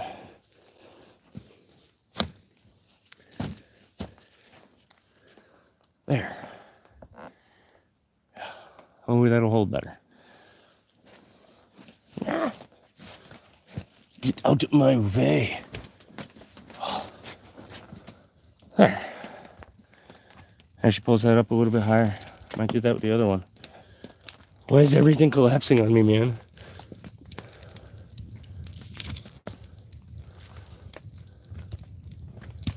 Feels almost like one of those days everything wants to fall apart. Jeez. Sorry about that. I needed the flashlight, so had a shelter collapse on me, and I just needed to fix it. Didn't realize trying to knock off the snow would knock out the pegs. But we had a lot of heat, things thawed out, so it does make a little sense. Ground got soft. I put it in when it was frozen, so the ice and everything that was holding it together too thawed, so there was a lot more space in the soil. Loosened it up, and the tension popped it free. So, makes total sense. Just a tiny bit frustrating when you're setting up a shelter when things are frozen. Remember that you're going to have to go around and tighten up your lines on thaw days. The environment changes. Will change how your shelter sits.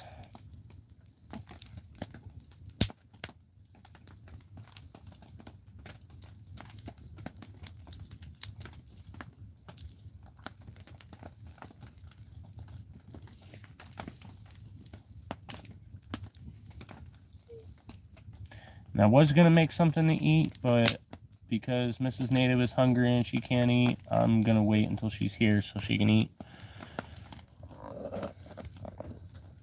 I don't like doing that. If she can't eat something, I won't.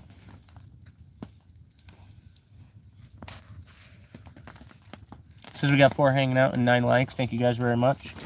Trying to raise some donations. Poor Mrs. Native is officially coming back from town. She's walking, so it's going to take her a while. And I'm just hoping to get a few bucks so I can send it to her. My Cash App and PayPal are in the description, but otherwise, this has been a live stream that we're trying to do as a standalone video that is actually able to be watched on the replay without having it be just like super boring or about the conversation that's going on the whole time. Stop, demon. That is enough.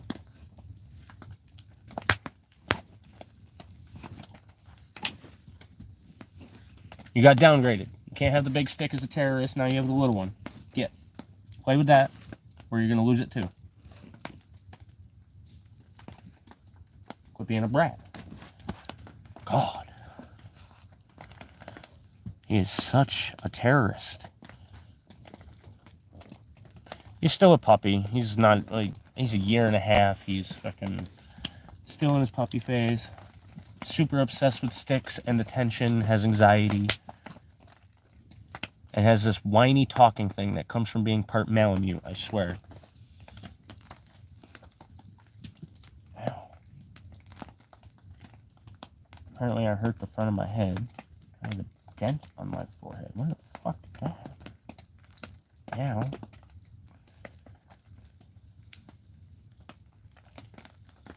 Anyway.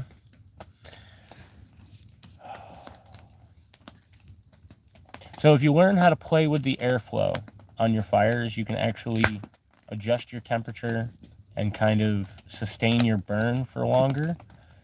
That's why I've got those 3 logs on top pressed up. I'm not crisscrossing as much anymore because I don't want it to burn too hot. I want to get a nice slow burn going. I want it to last a while and heat up the shelter.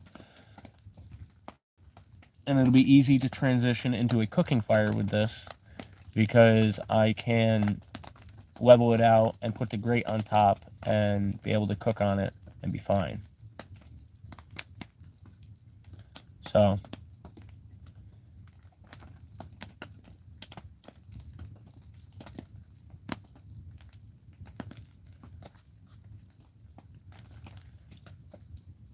trying to think of any more tips.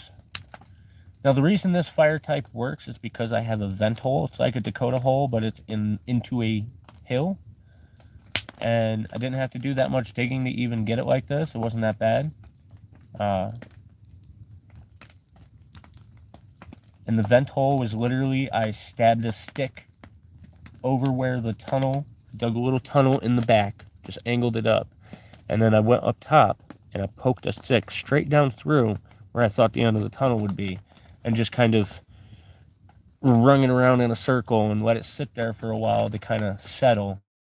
And I was planning on just burning it and letting it burn up the stick, but I pulled the stick out to just do it. And the hole has widened up just a little bit as the heat has dried some of the sand and drained through. And once I cleaned it out and made sure it wasn't blocked anymore, it's done pretty well as a Dakota hole in a hill. So it works out pretty well. Because the vent hole is up there, just on the other side of the line of that tarp. So that way it can vent out and get the smoke out of here. It does come through a little bit, but it's not that bad. It's because it doesn't have a full shelf. If the shelf came out farther and the heat didn't billow right there and push the smoke out, it would be better.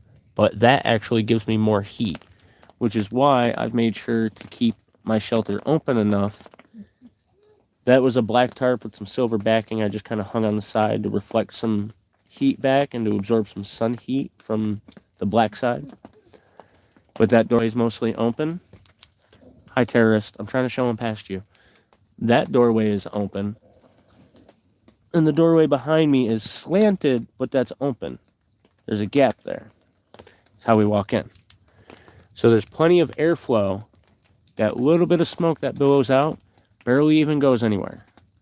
So it helps bank the heat all in a circle around us and kind of heat up the whole shelter. I have a lot of area in here that it's a bigger shelter than we usually have, and I'm able to keep it warmer in here than most of my other shelters. So I'm actually very happy with that so far. The snow just helps insulate, helps keep the heat in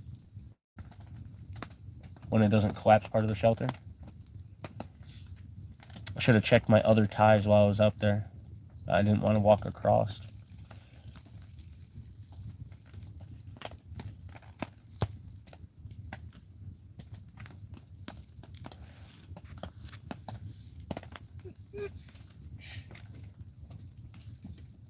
You stop.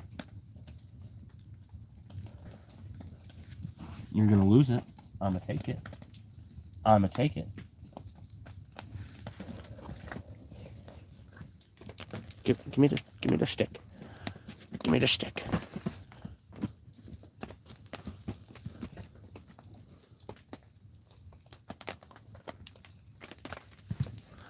Love being able to show you guys the creepy eyes. Give me the stick. Give me the stick. I will take it. I will take it. Give me that.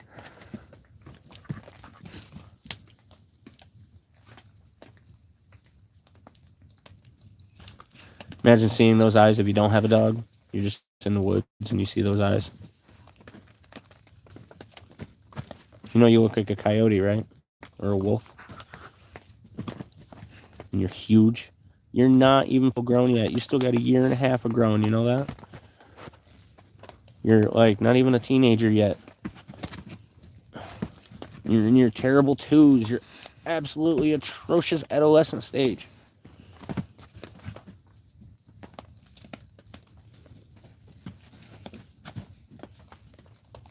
Bus scratches.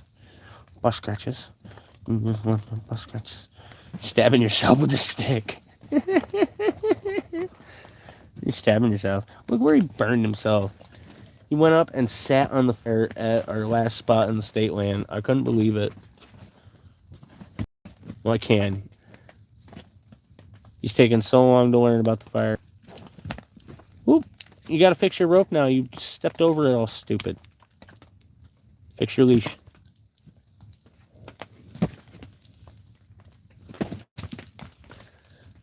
Usually if I throw it, he fixes himself.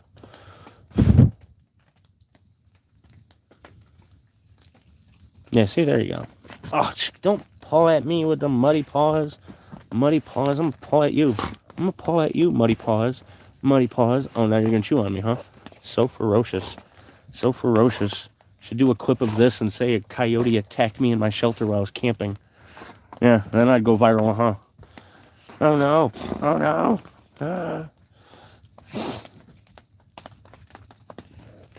Sorry, guys. I just wanted to play with him for a minute and show you guys.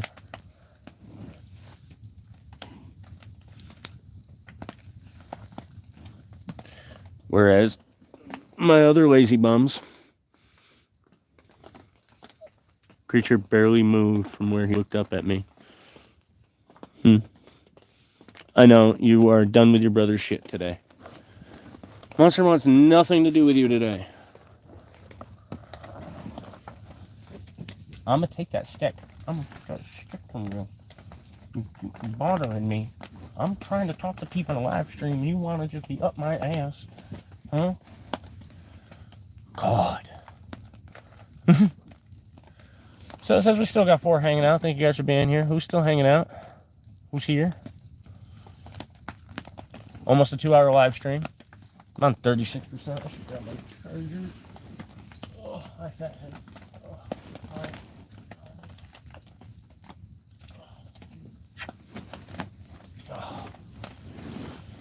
And I should try to make some coffee or something. I haven't had anything to drink in a few hours. Don't have any soda or nothing to drink.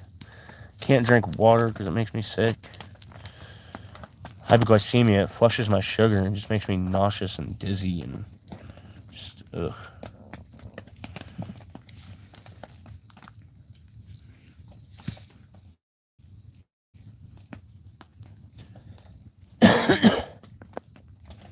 Sorry I don't have a taller tripod. My other one is broken. It's hard for me to put it. Yeah, that tea, I got some earth in my mouth and I'm a little upset about drinking that now.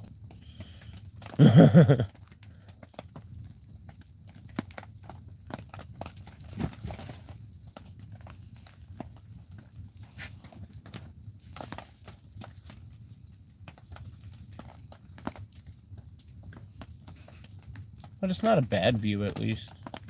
Nice fire. There goes the collapse.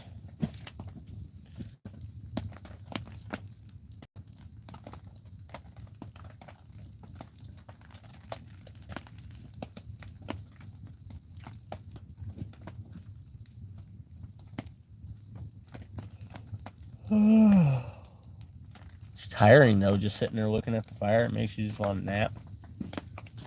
Feel the warmth and you get comfortable.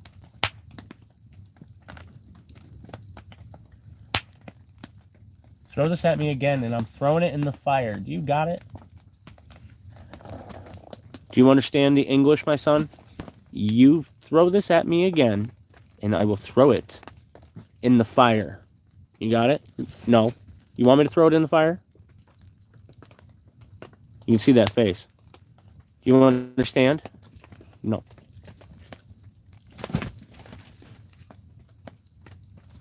Brat.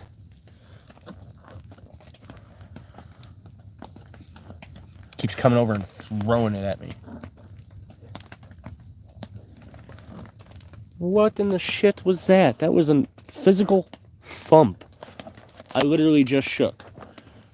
Ugh. What in the holy fuck was that? Ugh. I just physically thumped.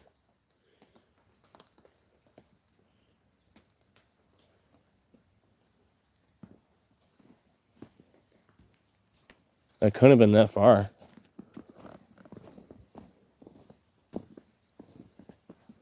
Did a new tree come down?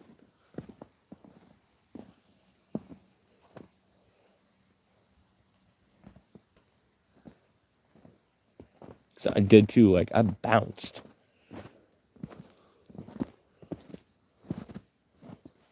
It's so weird. That was a ka-thump. So I'm gonna give you guys an update video on my one tiger's hot tent. I've got it drip drying because it was totally soaked.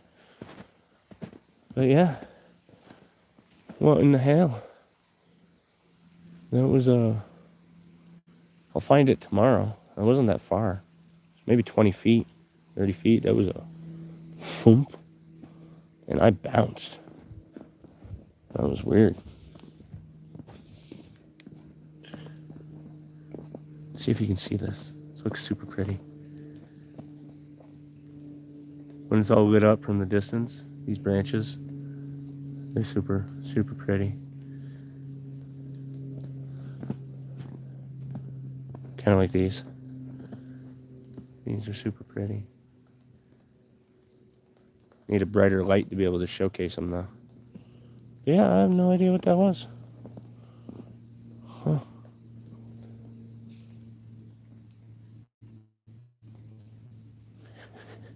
That's how heavy the snow is. It's sticking on the dog's line. Yeah. That was weird.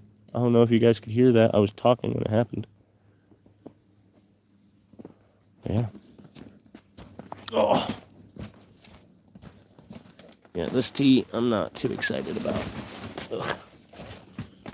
Oh. Booty, booty, booty. The belly, the belly. Oh, yes, yes, yes. Sorry, I know you were sleeping. The belly. Booty, booty, booty, booty. The belly. Okay. Oh. The booty, booty, booty, booty.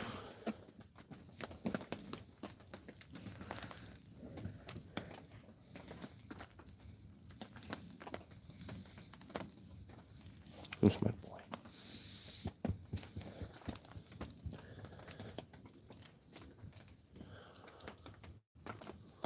Who's a demonizer? Huh? Just love terrorizing everybody. See? Leave your brother alone. He doesn't care about your shit. He is too old to give a fuck. He's been fighting an ear infection, but I've been working with it. Giving him his treatments. There's jewel weed salve that I've been rubbing into him. It's coconut oil and jewel weed. Helps with ear mites and itching. It's homemade. Works pretty good. Yeah. Yeah.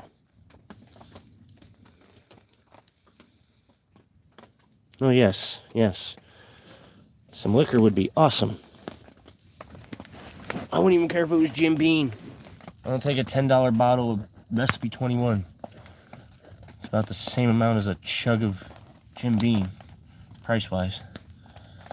Yeah, let me plug my phone back in.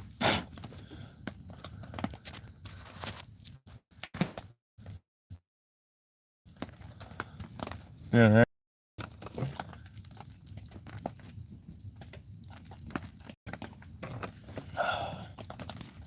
Leave it alone.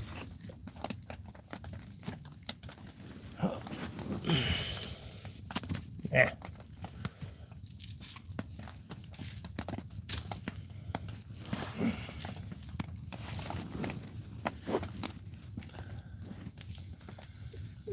Stop.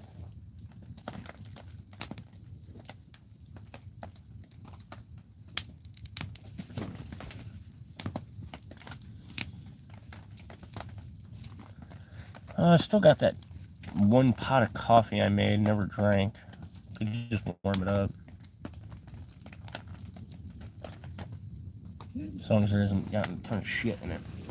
Oh.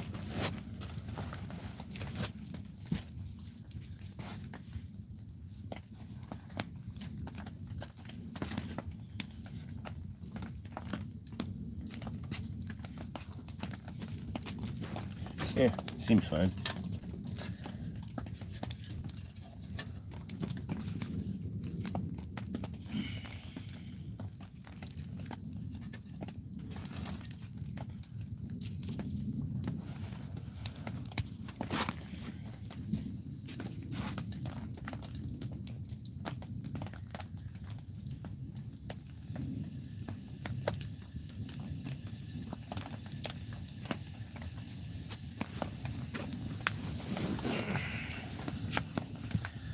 Alrighty, walk safe, be careful.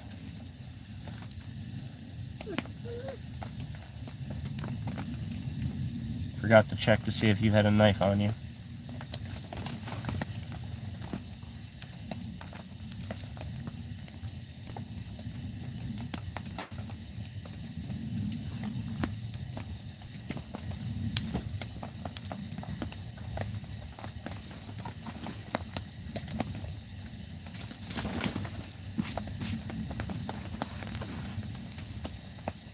Hey, we got up to 10 likes. That's awesome. Thank you very much. Says we still got 4 people hanging out.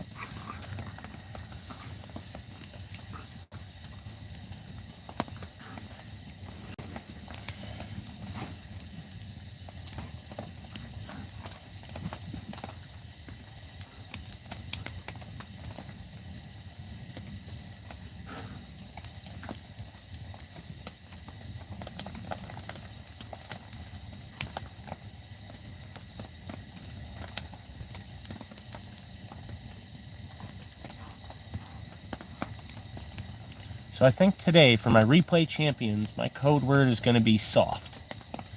Down in the comment section down below, if you're watching this, just type in the word soft. Let me know you are a replay champion.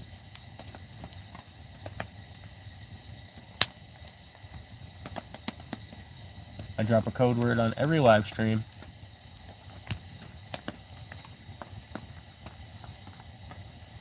I would be happy to be drafted. I want to join the military. They won't take me because of my teeth. I'd love to get drafted. I'd go the whole time without opening my mouth. Never let them know until after I'm listed and be like, alright, can you fix these? Get put on medical leave for 3 months and then go and deploy. I'd be totally happy.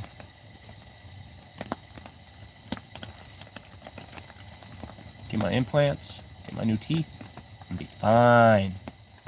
Don't threaten me with a good time.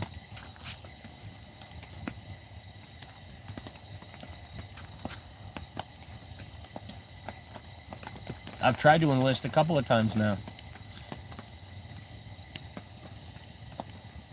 All I've ever wanted to be was a soldier.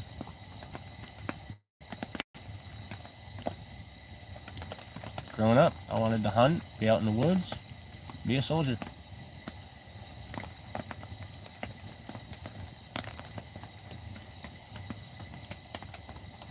Nowadays, I would have been labeled as a psychopath and been fucking medicated.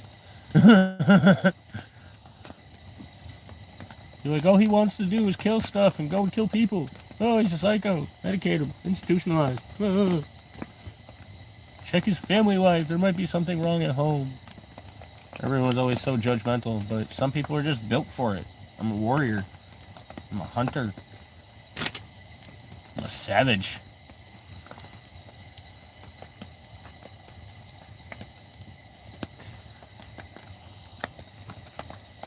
Well, if you let me know through a message after you figure it out, I will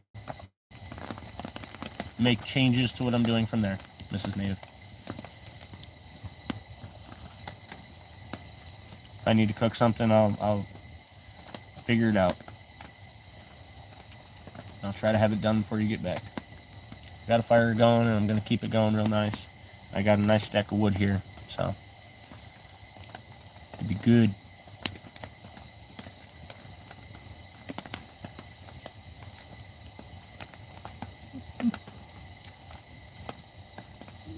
Still hoping we might get a donation, but knowing our luck, it'll be right when you're out of town.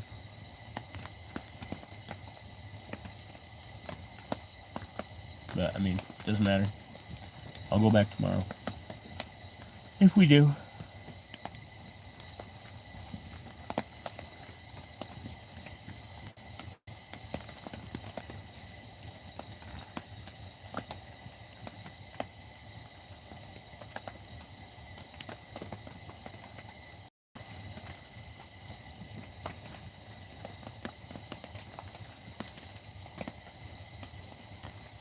Yeah, that's what I was thinking. Yeah, it's been snowing on and off. I kind of feel like it's going to get worse here in a little bit. It's weird though. It should be stopping any time now.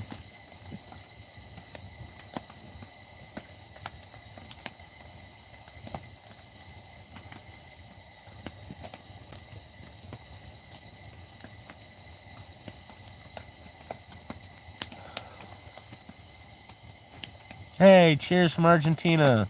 That's awesome. So I've had Argentina, Austria, Germany, Ukraine, Russia, which is ironic, and Australia, the UK, Ireland, Philippines. Had a lot of countries watching me. We are in upstate New York. I don't have it as going live together, so I can't have you join. But we are from upstate New York, and we are camping out in the woods.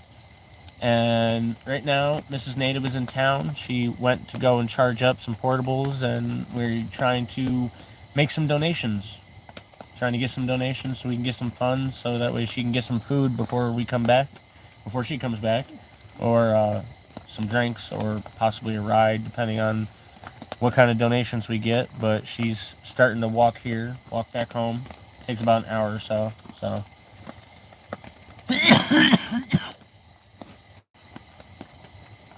I started this video as a big tips video. There's a bunch of woodworking tips, firewood tips, camping tips, and survival and stuff. So I appreciate you being here. Appreciate you hanging out, giving me a like. I try to ask people to hang out for like 5 minutes.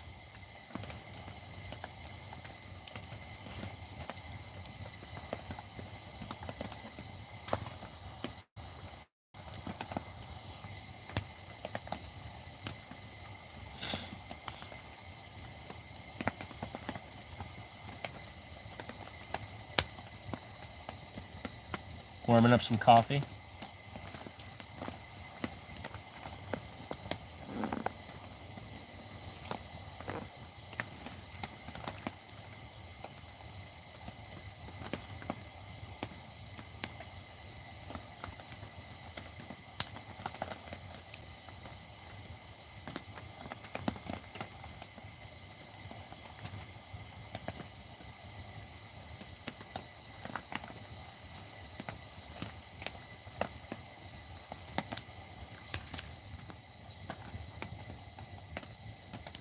Yeah.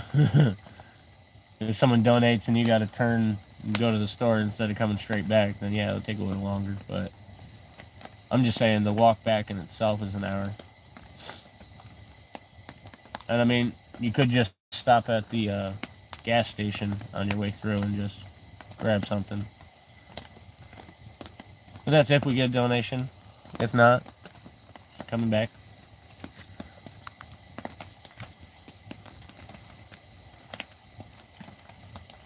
It's all good. I'm just hanging out with the doggos. The whiny bitch.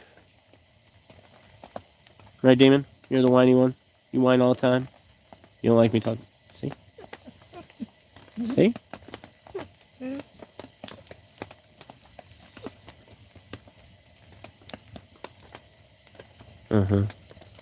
Frickin' brat.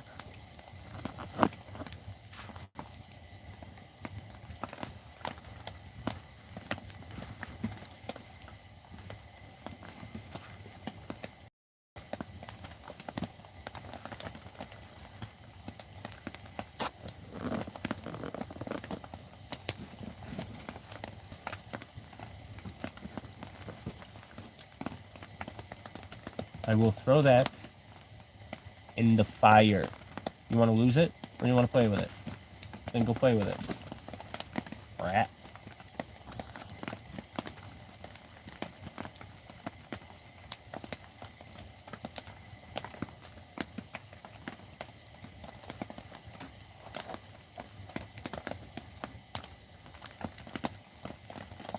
Okay.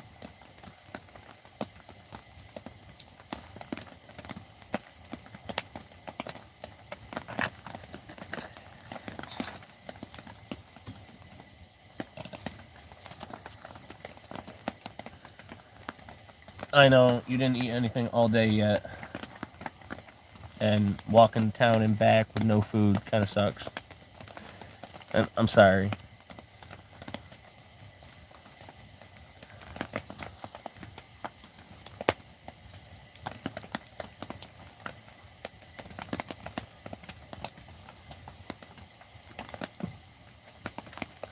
Just try to take it easy and walk carefully. Try not to get too dizzy. But another tip for you, the timing of when you feed your fire also changes the temperature and how hot it's going to be and how long it's going to burn.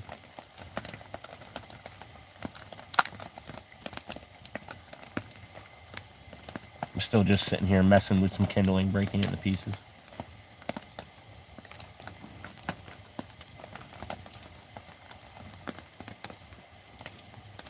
You feed it too much too early and it flares up, gets too hot, and it can start burning too fast.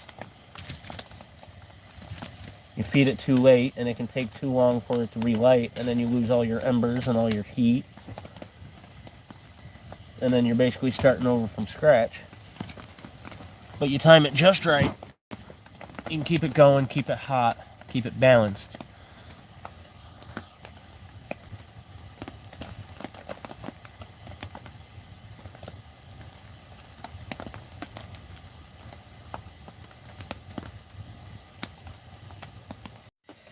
And that is just steam burning off of the wet sand and the wet clay mixture. So all the smoke is, it's a clean burn now. That is super nice.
See, I told you, you got to be careful with those plows.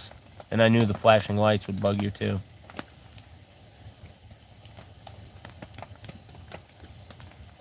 And I knew it was going to be hard for you to crisscross the street each time one was coming through.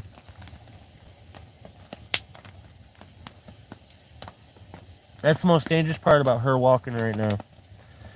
The plows do not see her. They're not going to stop. They're not going to lift their blade. They're just going to take her out at random. The way these roads are, it may take a while before somebody even notices her body. So, it's kind of scary.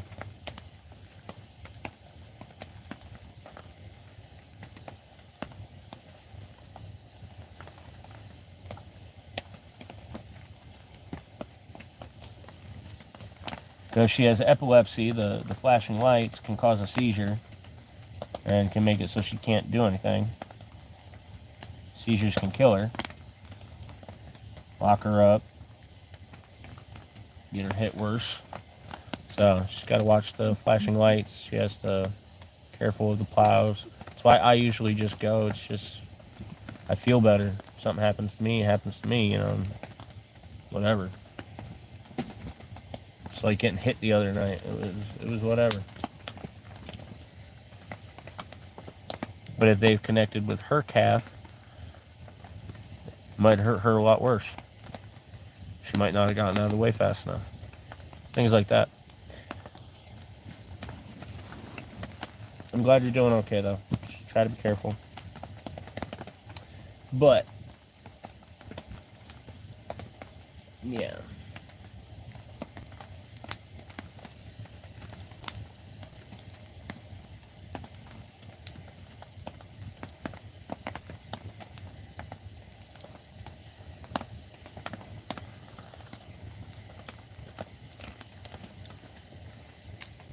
Alright, good. Into the fire Doken? What is that, Silver Serpent? I've never heard of that.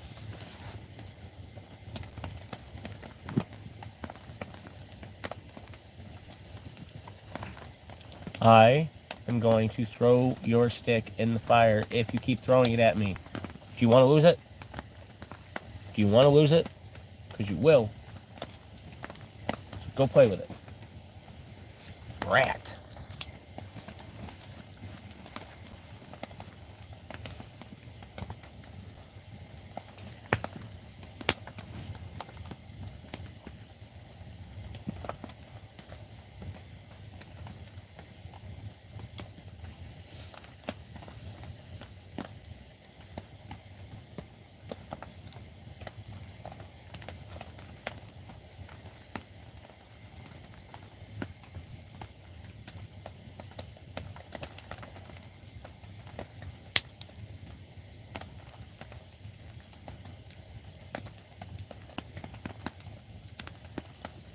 I mean, that could work. It's hard to get the metal back off of it after you've laid it on there because it gets too hot.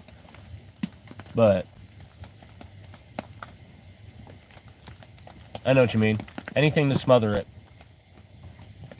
I've literally added wood to a fire just to cool it off. And I know that doesn't make sense, but if you put the right wood in the right spots, you can get it to almost smother. And I chose to do that because it was getting too hot.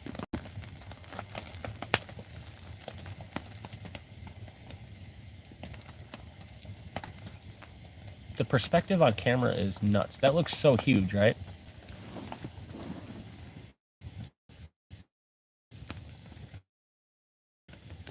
But it's not. The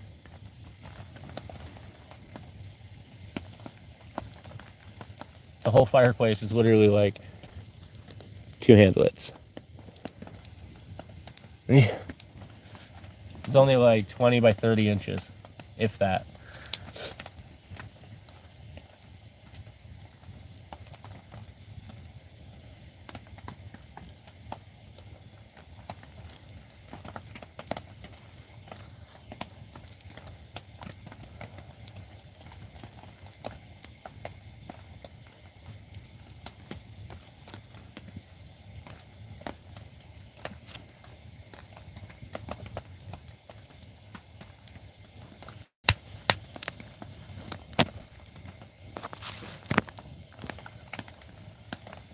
It's weird my phone wasn't charging. Like, I'm using my flashlight and recording. That's what it looks like without my flashlight. I'm gonna leave that off for a minute, see if that helps it charge up. Still a nice picture. Kind of a funny silhouette with my tripod though. The last light hasn't died yet.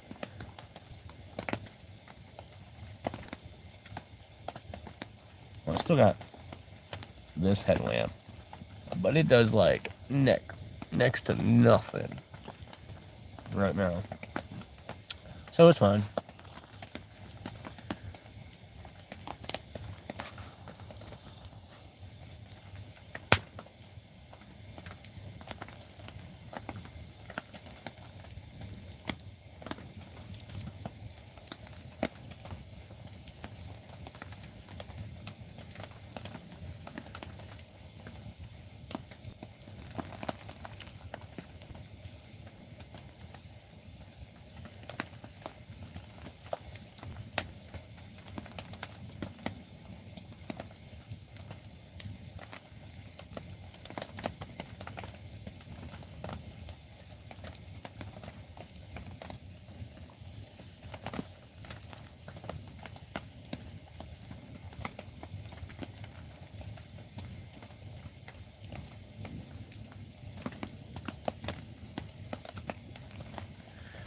So I'm tagging a couple of my merch pieces real quick to show you guys. My new merch is available. Well, it's not new. It's newly attached to my channel, which I love, and it's fucking awesome.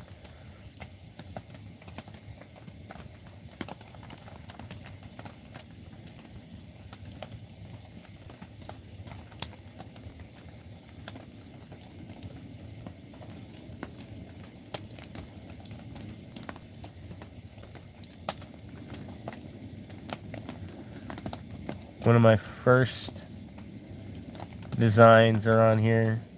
This is like my original right here. It's just awesome. This is one of my new ones. I like it.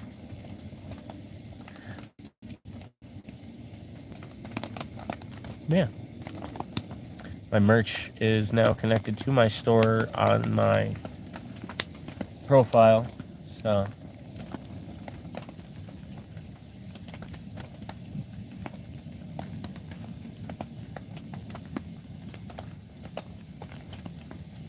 it says we got 7 people hanging out in here. We're up to 10 likes. Thank you guys. Thank you so much.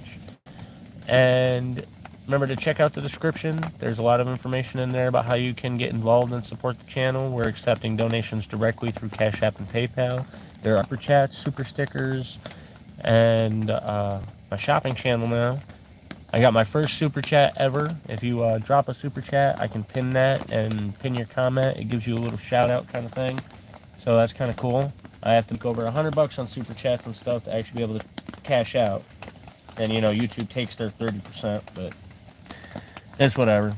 It's part of their process, part of the process, and getting monetized and stuff like that to be able to grow and support ourselves through this. So that's awesome. There's also my Patreon for my exclusive unlisted content and behind the scenes. All of my patrons, now that I've removed my lowest tier, all of my patrons get my ebooks included for free with membership. I have my Survival Fundamentals series that delves into all the different aspects of survival. I have my camping cookbook, adventure packing checklist. What is up with my voice today, switching words?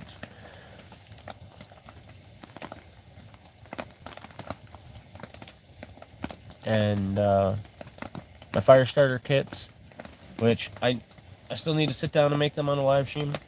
Probably will be getting to that tomorrow or the next day, depending on how things go.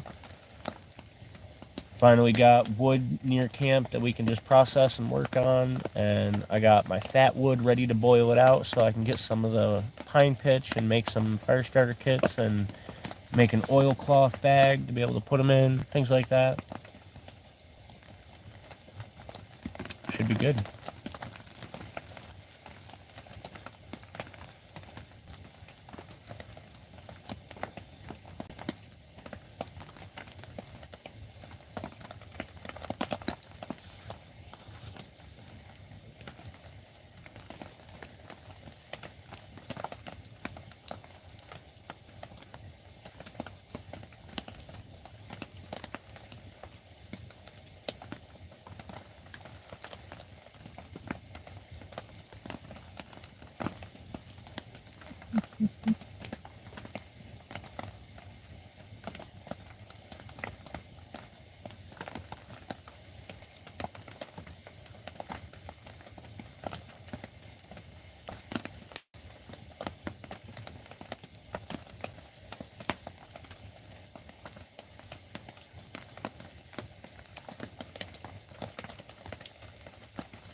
Hey Pat, how's it going?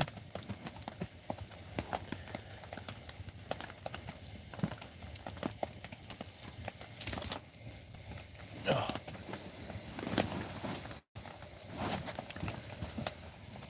Come on, Bessie, you stay in there.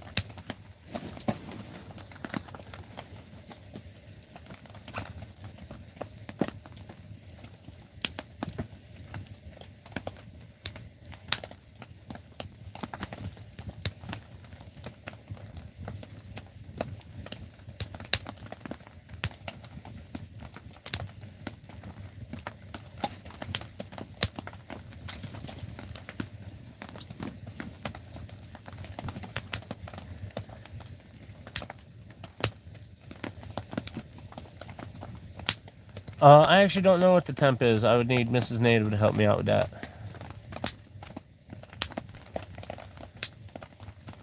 She's walking in town, walking back from town.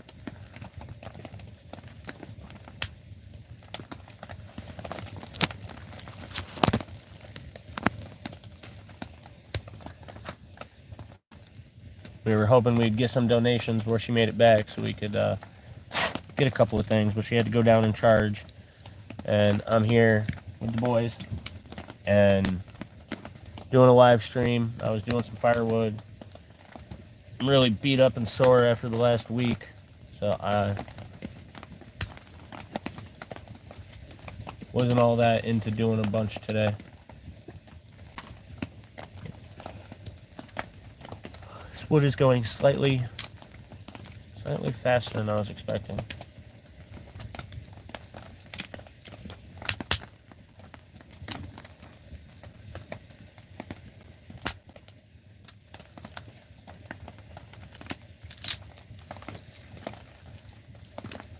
And I'm warming up some coffee. But I think the temp's like in the low 30s or something.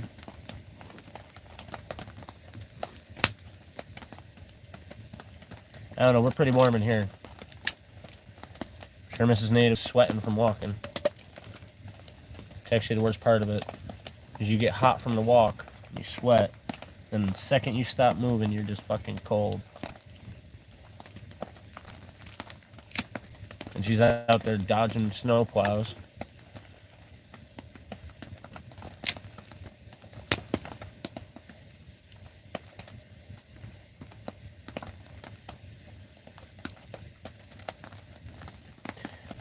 It's like 2.5, almost 3 miles. And this snow is just wet and slushy. I imagine it's like walking in wet sand.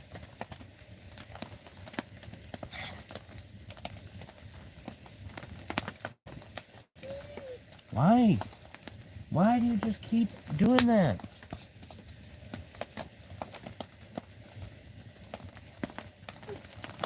I am sitting right next to you. It doesn't mean I have to play. Dad's not playing. I'm not. I'm going to take your stick away and throw it in the fire. Like I did with the last few. No. Lay down. Chill. Look how muddy you made my pillow.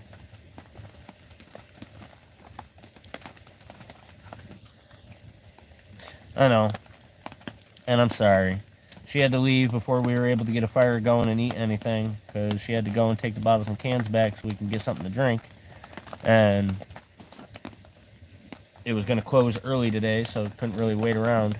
And she hasn't had anything to eat all day. And I'm waiting on her to get back to eat something so we can eat together and save food.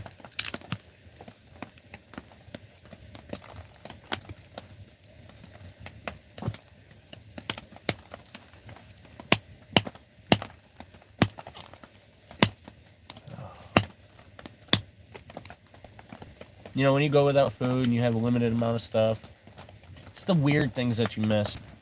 Weird things that you crave. Like, I randomly just crave, like,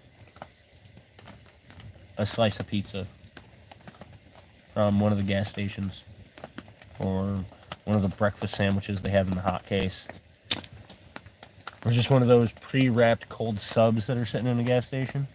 It's weird. It's always gas station food I'm craving, because that's the expensive convenience food that you never really get.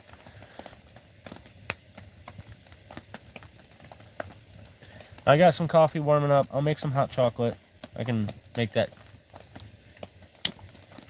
Yeah, Pat, I don't know what's for dinner because we don't really have anything to make except for the big chicken and the half a rabbit, which I've been trying to save for as long as possible because it's our last 2 proteins.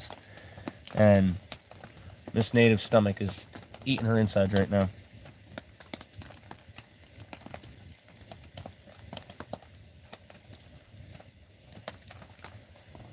We've kind of been rationing down to like 1 meal a day for a couple of weeks now.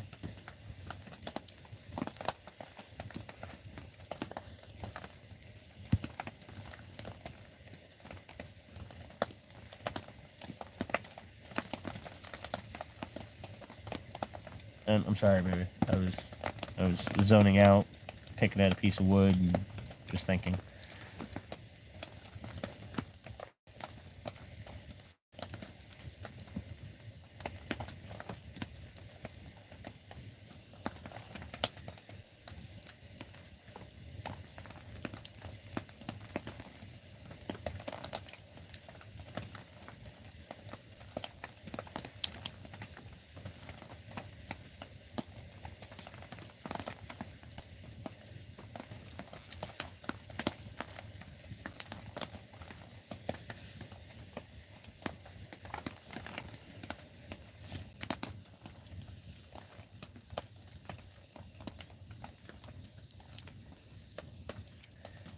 That's the problem with dry wood. It always burns so hot, so fast. Had this going maybe a half hour or so. You can see when I started it on the live stream.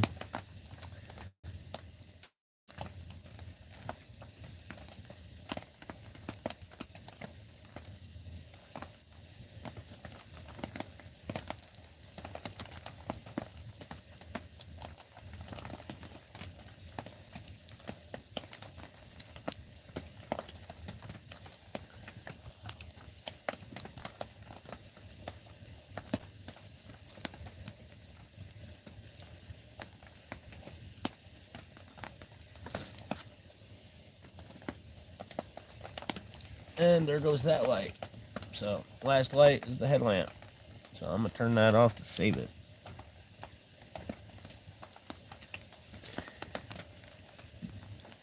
Just stuck in the dark.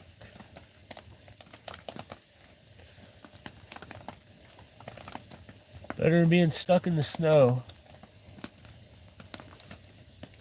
When I think about being stranded after having hypothermia and having to recover in the snow for 12 days.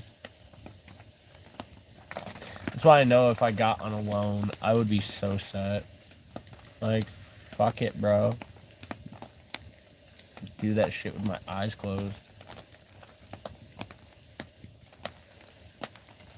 Be taking the shackles off of my life. Fucking having to buy all of our stuff, having to not be able to hunt.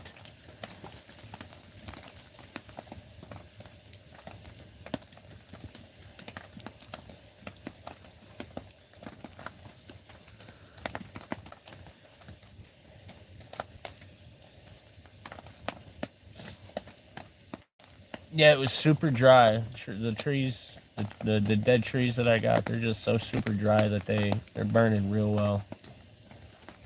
And none of this is even from that big ash tree that was leaning. That's just what the shelter's boxed out in. That's what I'm using that for. These are some dead cedars and pines that are just wanting to topple over. Or we're toppled over.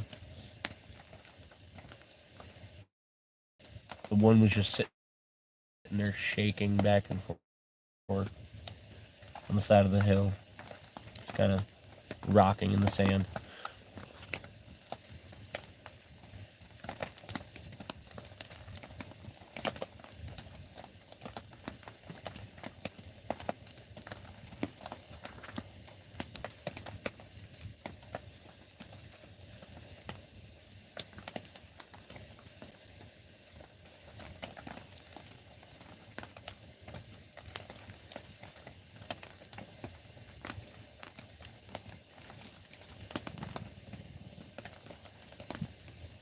Stop.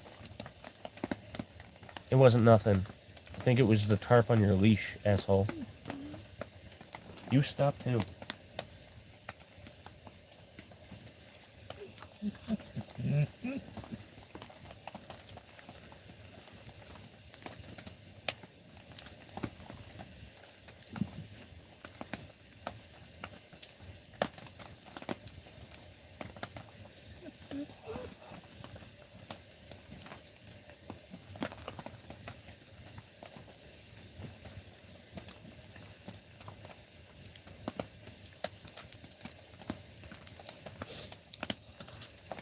It's just really nice to sit and chill sometimes.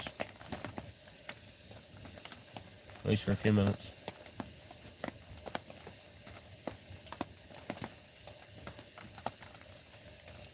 Problem is, then you feel all your body fatigue. Your body's like, oh, doing that sitting thing?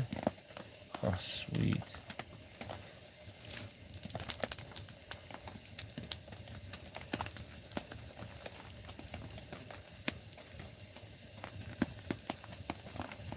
And if you guys have been paying attention to how I stack this wood up when I'm putting it in here, it's actually serving a purpose when it's collapsing.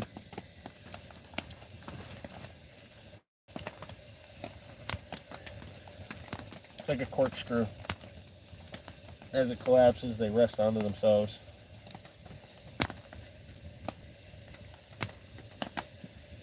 You don't realize it takes a lot more thought. You got to put a lot more thought into things sometimes if you want it to work right.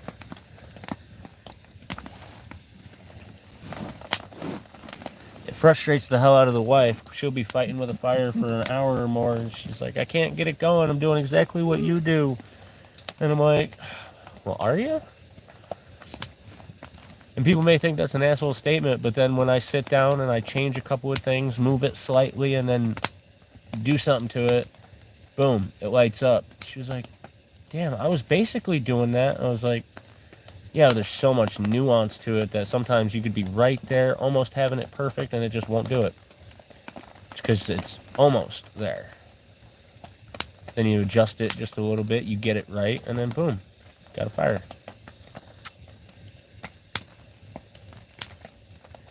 And it basically is.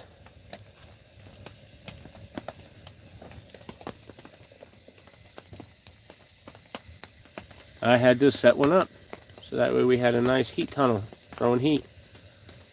It's basically a fireplace Dakota hole in the side of the wall, in the side of the hill.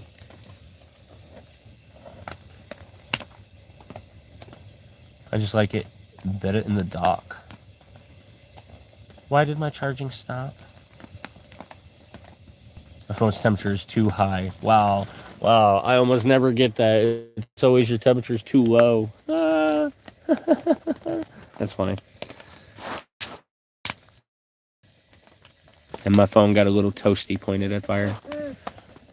You fucking hyena, just because Dad's laughing doesn't mean shit. Fucking hyena. He does too, he sounds just like a hyena when he's doing that. Let me try to back this up a little bit.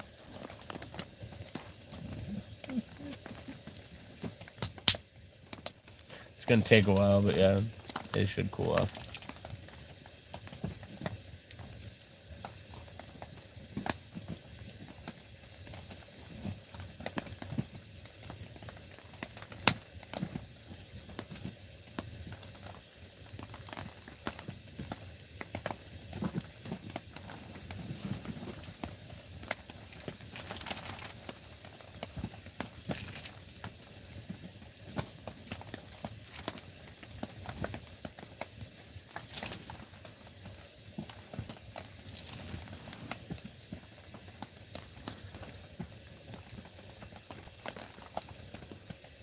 Yeah, actually, for once.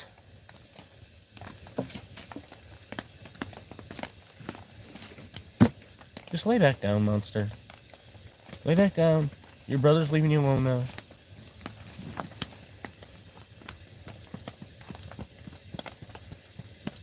Fat.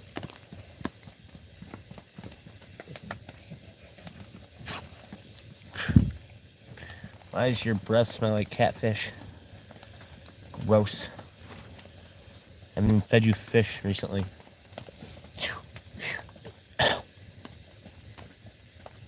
If it smells like that, don't lick it. Haven't I taught you nothing?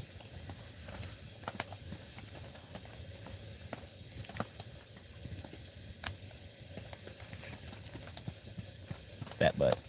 On stars, a fat butt. Stop. I can give your brother attention. You are not the only child. Sounds like my coffee's finally warm. There's a difference between the sizzle on the front of the pan and the sound of the water sizzling.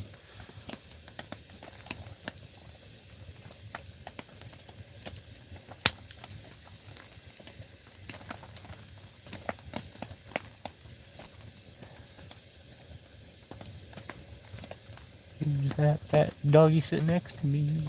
It's a monster.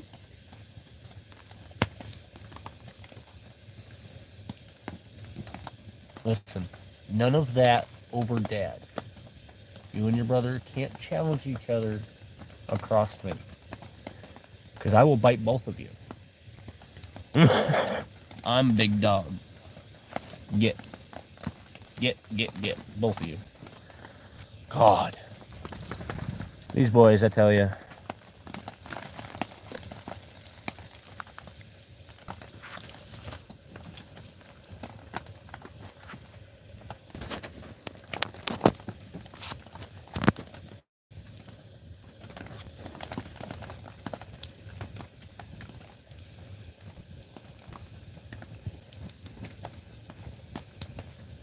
I'm gonna need some slower burning wood, man.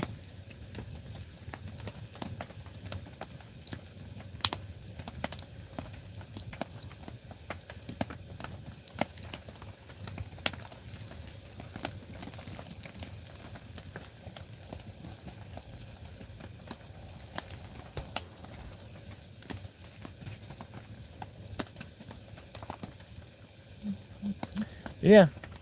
Sorry, just kind of coming to a slow chill out, calm down. Waiting for Mrs. Native. Figure out what we're going to do about dinner. And yeah, fire is difficult to master. You figure man's been doing it for 20,000 years, give or take. When did cavemen first discover fire? 30,000 BC or some shit. So, for thousands of years, and we still haven't fully mastered it. There's still things fire does that people don't understand.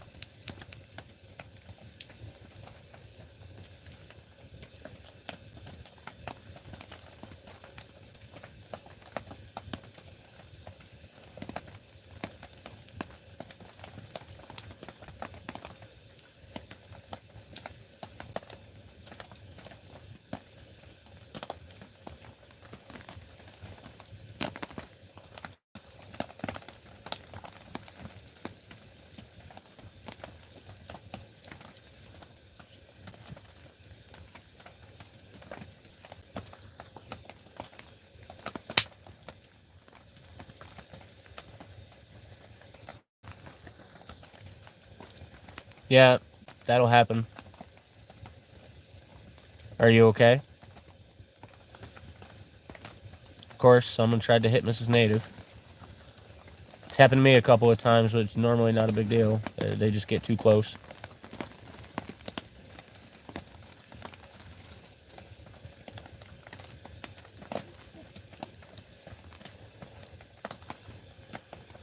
Fucking Christ, man.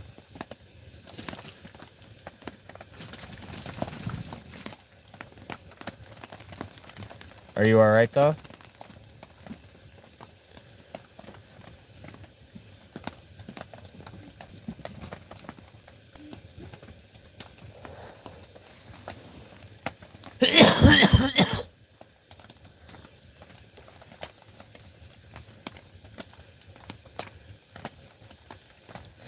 First, I get hit yesterday, day before, whatever it was. I don't know. I didn't sleep that night, so I don't know. Now Mrs. Native almost gets taken out. What is with people this week? This is a throat punch week, I know it. You know, one of those weeks where everything seems to be going wrong, everybody seems to be coming after you and attacking you, and one of these times someone's going to do something wrong and you're just going to throat punch them. Yeah, one of those weeks. I'm just trying to survive here, man, and we just want to be left alone.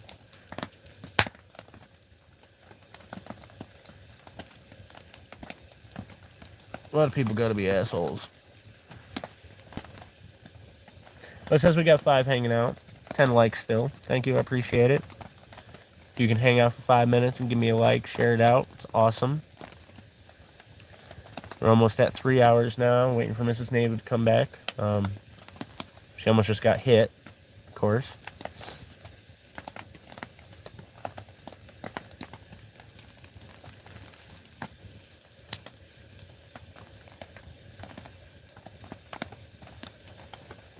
I'm warming up some coffee. I'm about to make some water to make some hot cocoa. I still have some homemade mix from my aunt, but I might have some. I can make some from scratch with some black cocoa. I was hoping to get a donation so she could go to the store, but that didn't work out, so she's almost back. Almost. Still like a half-hour walk for her, still 20 minutes.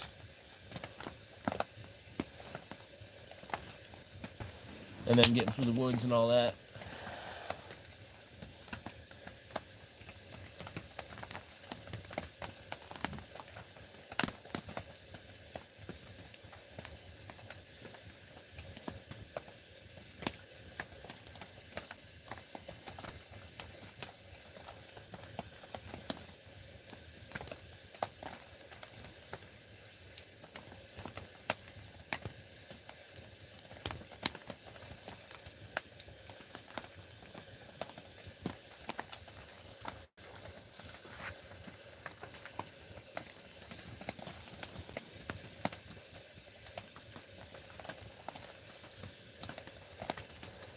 A big thank you to my patrons.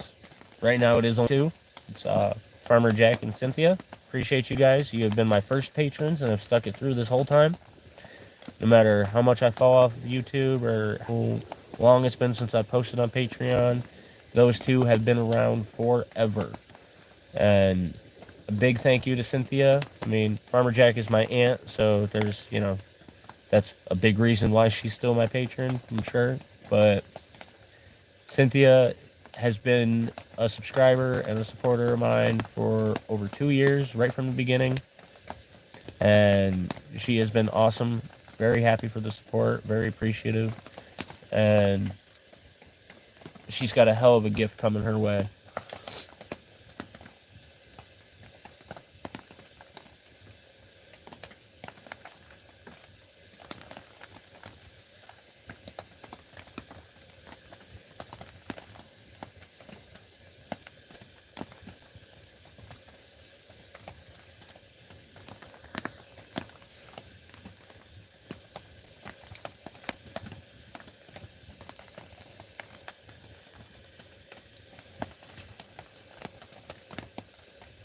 See how that just fell flat on its own, by itself?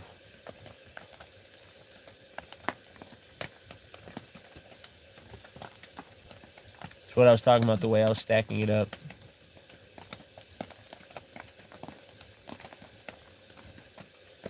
I did it with the intent that it would do that.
Who, me or Mrs. Native? We've each gotten sick a couple of times.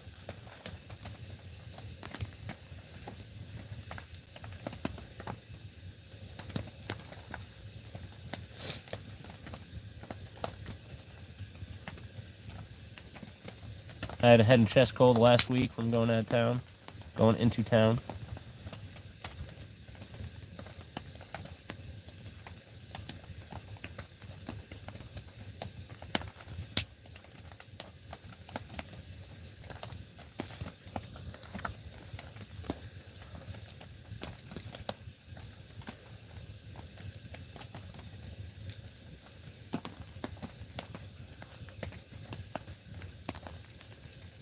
Since we got 7 hanging out, I appreciate you guys being here, dropping me likes, and hanging out for a few minutes. I definitely appreciate it.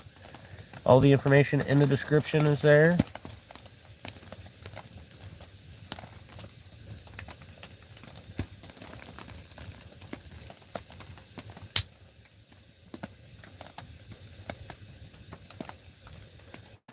Appreciate it, Silver Serpent. And yes, thank you, Silver Serpent, for that package. Pat's thanking you for me. That was nice. Helped us out for a bit.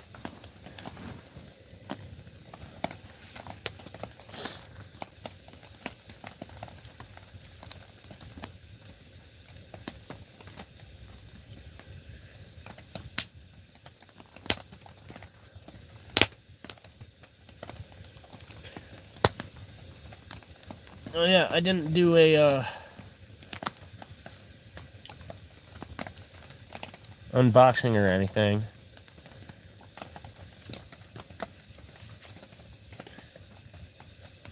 But this is what he sent. It's a flake of gold right there. It's a quarter grain. That's the gold card that he said he was going to send. Now, when I looked it up, they said a quarter grain was like $1.04 or something. But it's kind of just a nice memento to have. I like it. Maybe one day when gold is outrageously valued, it'll actually be worth more than $1. Might end up doing something, but otherwise, it's just a nice memory. Nice thing.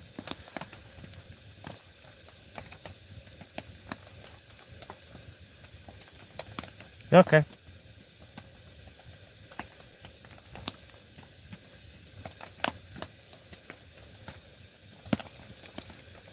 But I think that's going to be it for the live stream for today. I'm going to get ready for Mrs. Native to come back, figure out what's going on, get stuff ready for her. And my cookbook is an ebook, yes.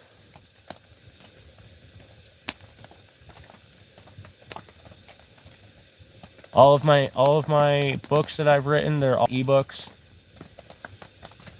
I'm hoping to get them physically published. But right now, it's a Google Docs link. I just send you the link. You can open it up and look at it. If I update the book, add more to it, it'll update for you too. So you can see it when I update it, when I add pictures and stuff like that. Because I plan on doing that for some of the outdoor survival ones. I want to add pictures, diagrams, things like that.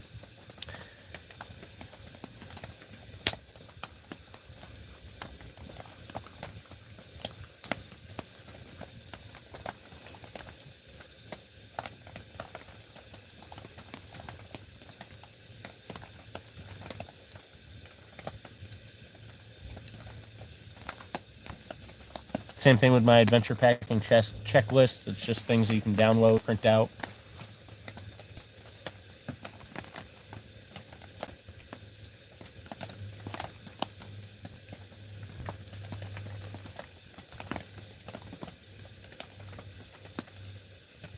But what's cool, I found out on Spreadshop, the e-commerce site that I'm connected to that's on my channel with my merch, they have an ebook that I can actually, an ebook slot, I can actually put it up for sale on there. So you guys could buy it directly from that too.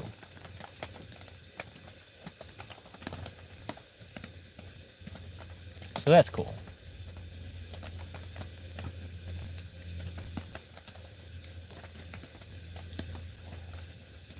I'm going to be setting that up here soon.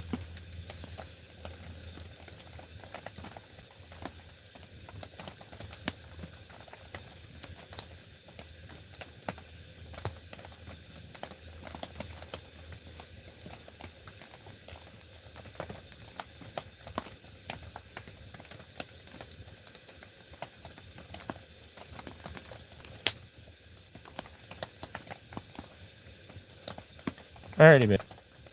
I'm going to be messaging you in a minute when I get off here.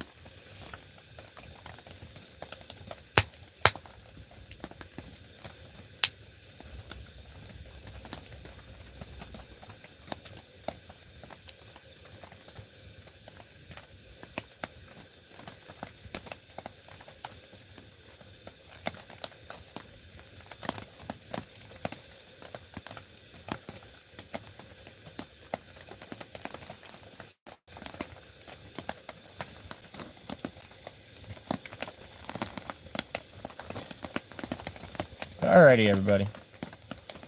Try to get that in a decent spot so y'all can see me.